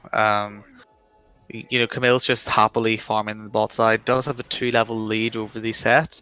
However, in the jungle, Nocturne does have a 3-level lead over the Trundle. You know, really a very good, very very good game coming from Stapper here. Which is surprising, given that Snades has certainly had his number over the last few games. Yeah, actually, I think this is probably one of Snade's weaker games here. Dropping, possibly stepping a little bit forward, too far forward there. Not going to get punished for it. So, this game's still looking surprisingly even, considering the past 10-15 minutes. Actually, Innocence going for a pick onto Wall here, taking a lot of damage. Wall left with not a whole lot of places to run. Will get stunned onto that blast cone, and a dead Galio. That's a dead Galio there, but there is a fight. That being said, the pick is matched, but the Shockwave will one-pop Tropic. Paranoia coming out to try and get a pick onto Snades here. The ultimate from Light not finishing him off. Bork and the Showstopper will finish off Snades there. Just wasn't quite enough from Light's ultimate there. And the rest of the TG are trying to force as much as they can from this play by EMT. Innocence has got her nice spell shield from Sapper to stop that slow. The Torrent coming down, Sapper looking like he might get out alive, but that dash from Innocence is such a low cooldown. It's never getting away there. Yeah, Camille used the TP as well to come up really all over the map at this point, just happy enough to keep fighting because no one's going to kill her. She's got Death Dance, she's got Triforce, and now building the team out as well. She can split push, she can fight in team fights. Really, at this point, she's the whole package, and with a 700 gold bounty, she needs to be killed. Otherwise, Camille just will win this game for TG. Yeah, and we do see they are starting this dragon up. Flatlines are not quite there yet in the top zone, but Innocence still going for this pick on the Tropic. The Hourglass forced, but Tropic won't stand a chance surviving there. Wall actually going in for the steal, but it will not land and will be deleted in that dragon pit. This Galio's not having too fun. 183 at this point is really just a press R champion. Just build tanky, is going for the zonies now. So we'll be able to jump in and then just instantly zonies, which is necessary because he's not doing any damage and he isn't tanking anything at this point. Yeah, and once he finishes that off, he'll be able to, but in the meantime, we do see the Baron being started. Flatline trying to zone off. Actually, a nice Shockwave only picking up the set there. The Showstopper won't keep him alive, doing basically no damage to Innocence, as those shields from Sheer will keep him alive. Hextech Ultimatum will stop Stapper from getting away or being able to actually interrupt or steal this Baron. Yeah, with Nocturne down, EMT should just say no, we'll let you have the Baron. and look to farm up a little bit because Camille is looking difficult to kill. Has finished his Ravenous Hydra, 3 items at 25 minutes. It's going to be difficult to stop her. Yeah, 13 and 0, and 1 dragon away from an Infernal Soul. Innocence is a frightening Camille. And I actually don't know if EMT are actually going to land that kill onto Innocence if he plays this right this game. Yeah, I mean, he's played almost perfectly. Actually, he has played perfectly. He's 13-0-6. Let's see if why can't I pop the gold up?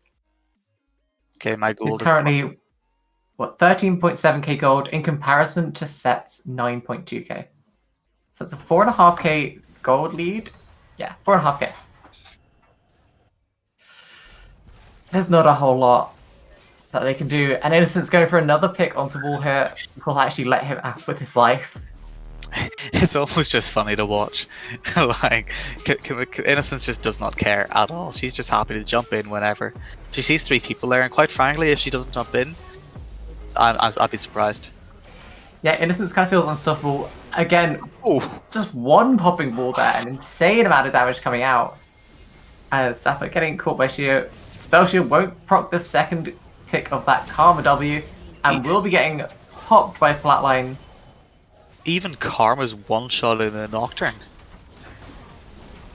It just feels like Flatline's actually going for this pick of Tropic. Oh my word. An Hourglass will stop Tropic from dying to the Shockwave, but there is nothing that EMT can do, as TG have taken this game from a fairly even fight and just snowballed it down to a clean game. Yeah. Most probably going to finish this here. Next tower's falling. Wall is alive. I don't think the Wall has anything he can do here, as Innocence has shown many times before. He's very capable of 1 popping Wall. That's both Nexus towers gone. And game 3 even going over to TG. Yeah, I mean, very, very well played to both teams actually. But TG, that game 3, both teams were looking really, really even. But the game just hit a point whenever TG just said, "Nope, we're winning this now." Orianna started just smashing it with massive ultimates and team fights. Camille just jumping in and out perfectly. And although Snaze didn't have a great game, certainly he was just the tanky distraction in the middle of the fight, which let the carries do the damage. Just one number I want to pick up here.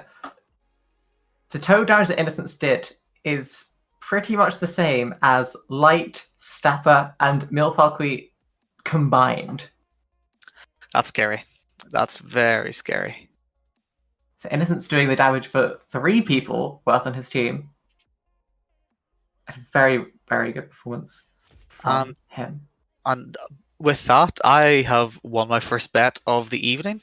Congratulations. Thank you very much. Thank you very much. Yeah, Andy, I agree with what you just wrote in Twitch chat, but we'll get into that very soon after the finals. After the season. But now, well, as you pointed out, the damage here, Camille just giga smurfing, I could say. But also Orianna, actually, I'm impressed that they picked up Orianna on Timely Grace and then also demonstrated on how to play Orianna. It's a bit of a BM if you think about it, because twice Orianna in the enemy hands and not performing as expected, and then once in the hands of Flatline here, and he just goes boom, boom, Orianna ulti to win the team fight. But yeah, bot lane looked a bit shaky, as predicted. However, it came out just fine here for TG, winning that last game, the important game. And definitely gonna bring us to one more point of this evening, which is gonna be an interview and of course the vote for the MVP. So while we get the people for our interview, I would like you guys in the Twitch chat to take part of this beautiful vote and give me your MVP of this game. And I think it's pretty obvious who we're gonna go for with the first vote already coming in here. So top lane was TG Innocence playing that Camille with that 15, 0 and 7 KDA.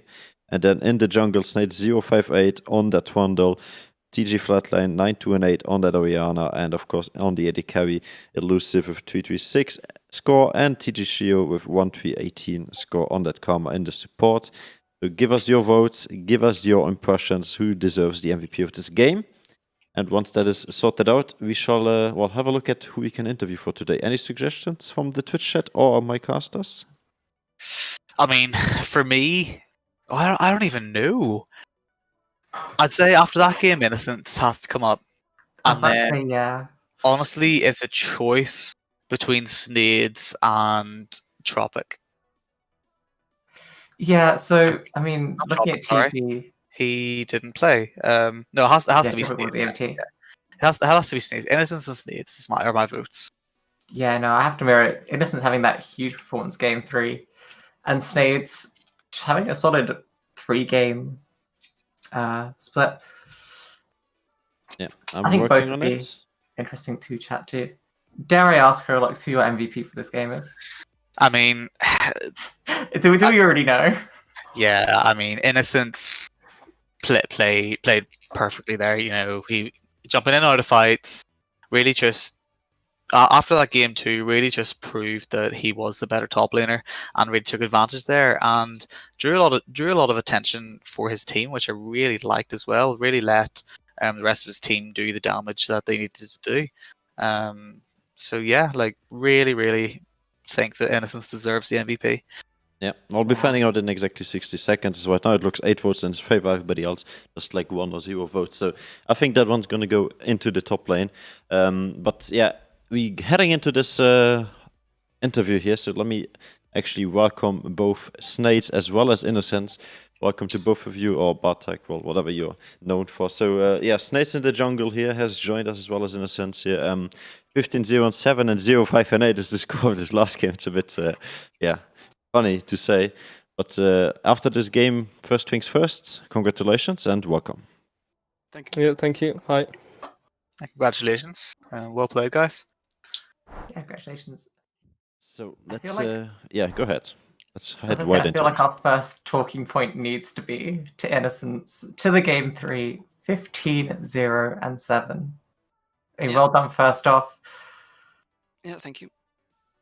How did this all happen?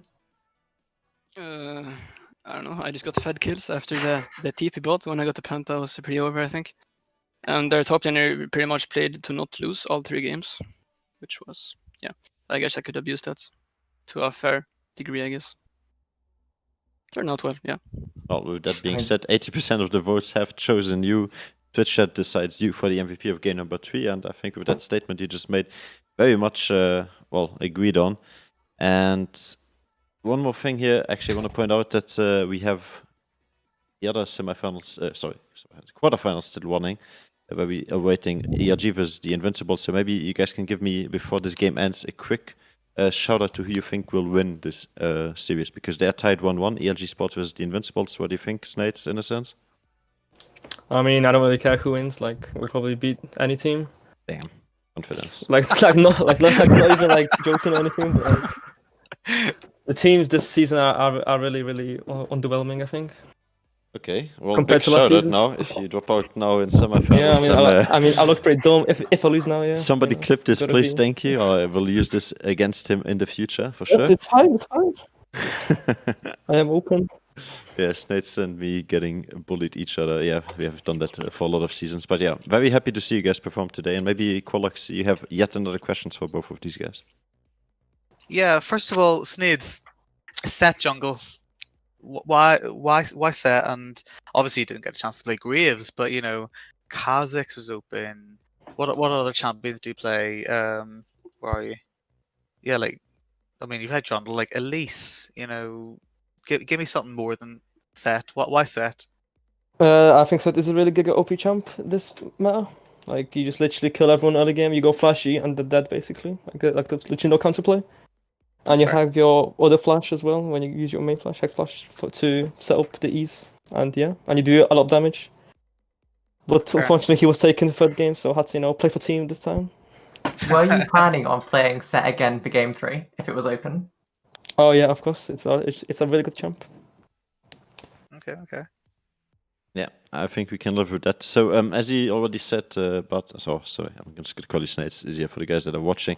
You don't fear anyone in this, remaining teams of the TG Diamond. Maybe Innocence, do you have anyone that you're looking forward to play, or anyone where you say it's going to be a close one or a tough one?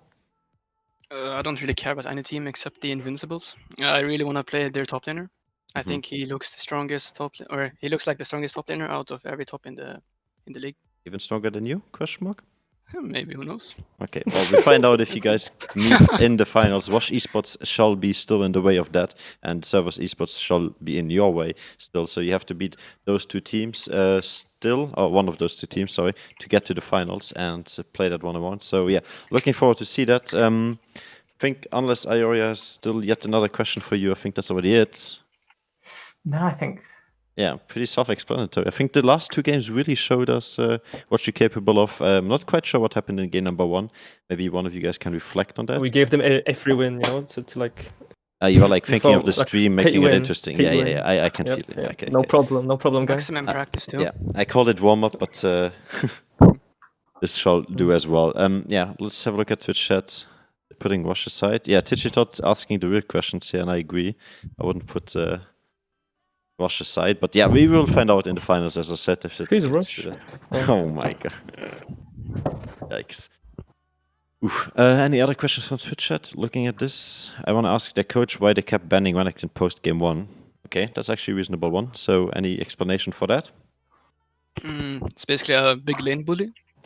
It's really hard to bully him out of lane because he's a lane bully, of course.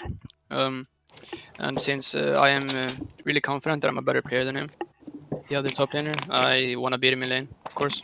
Mhm. So I thought the only champion that can like stop me is basically Renekton. So just Okay. get that out. So just And I will target work it ban out. to have a easier lane, or like make sure that Yeah, you get that just advantage. play to win top, I guess. Okay, sure. Well, we saw that in game number 3. Also, game number 2, 20 minutes and 10 seconds, one of the fastest game we've seen ever. What exactly happened? Do you think their mental just dropped after they lost early games so hard, or was it just Snade's giga smurfing on said jungle? I agree with you. Well, I think it was me smurfing Giga hard as well, but you know, I guess we played better as a team as well. And yeah, we played around top and mid, which was the Well, one call, I think. criticism we could give you guys is your bot lane. Seeing I as agree. you lost all 3 games in the bot lane, so are you not scared that maybe yet another team that has a really dominant bot lane can maybe take over the game due to that factor, knowing that you had a 3-game series and you lost pretty much every game in that bottom lane, but yeah, in the end still managed to secure the win. So anything about that bot lane you have to say? Will you perfect it? Will you make some changes? Do you have substitutes? What do you think? I already know what they're capable of doing. I think they're just in a small slump right now. Just unlucky games here and there. But I know what they can do, and I'm confident that they can beat every bot lane in the league. Okay. If you're confident, Yeah, I agree. we're looking forward to that. Well, seems like you already went over the small obstacle in the end here, being Element Stray Dogs. Element Stray Dogs dropping out of the competition. So thanks for participating, boys, and hope to see you guys soon, at least in the Twitch chat or in our future seasons. Yeah, well, Timely Grace, Innocence, Nate, we shall let you go now and enjoy the rest of your evening after this victory. Looking forward to meet you guys once again in the semifinals versus Servus Esports, and, well, as you said, in the finals, but yet to be Yeah, awaited. see ya. I'll be there, boys. don't worry. Have a good one. I'll save Bye. your seat next to me. Bye. Bye. Okay, there you go. Bartek, or Snades, and Innocence leaving us. Yeah, bringing us to the last point of our schedule of today is, while waiting for the results, but we shall not do that live. You can check that on challengermode.com/s/connecting esports if you're interested in the other semifinals. We'll be also posting the screenshots of these games in our Discord channels under the TG Diamond section, the screenshot channel. So make sure to go to discord.me/connecting esports if you want to have a look at that and have us also look at the lineups that we are playing in the other quarterfinals between ELG Sports and the Invincibles. And yeah, now Qualax and Ioria, this time I said your name right, or nearly right. What do you think of today's game? Do you think that was exciting or just clear stomp as soon as they turned on the heat? Yeah, I mean, certainly TG's definitely showed that they were the better team, but I don't want to. I don't want to completely rule out or EMT. Certainly, game 1 they showed that they had the skill to beat TG, and certainly individual outplays definitely helped TG in the long run. Both teams showed really strong points, and although one team gets to go long into the quarter or the semi-finals now, I don't think EMT should be too disheartened. And certainly should be a team to watch out for, given they stick together for the next TJ League.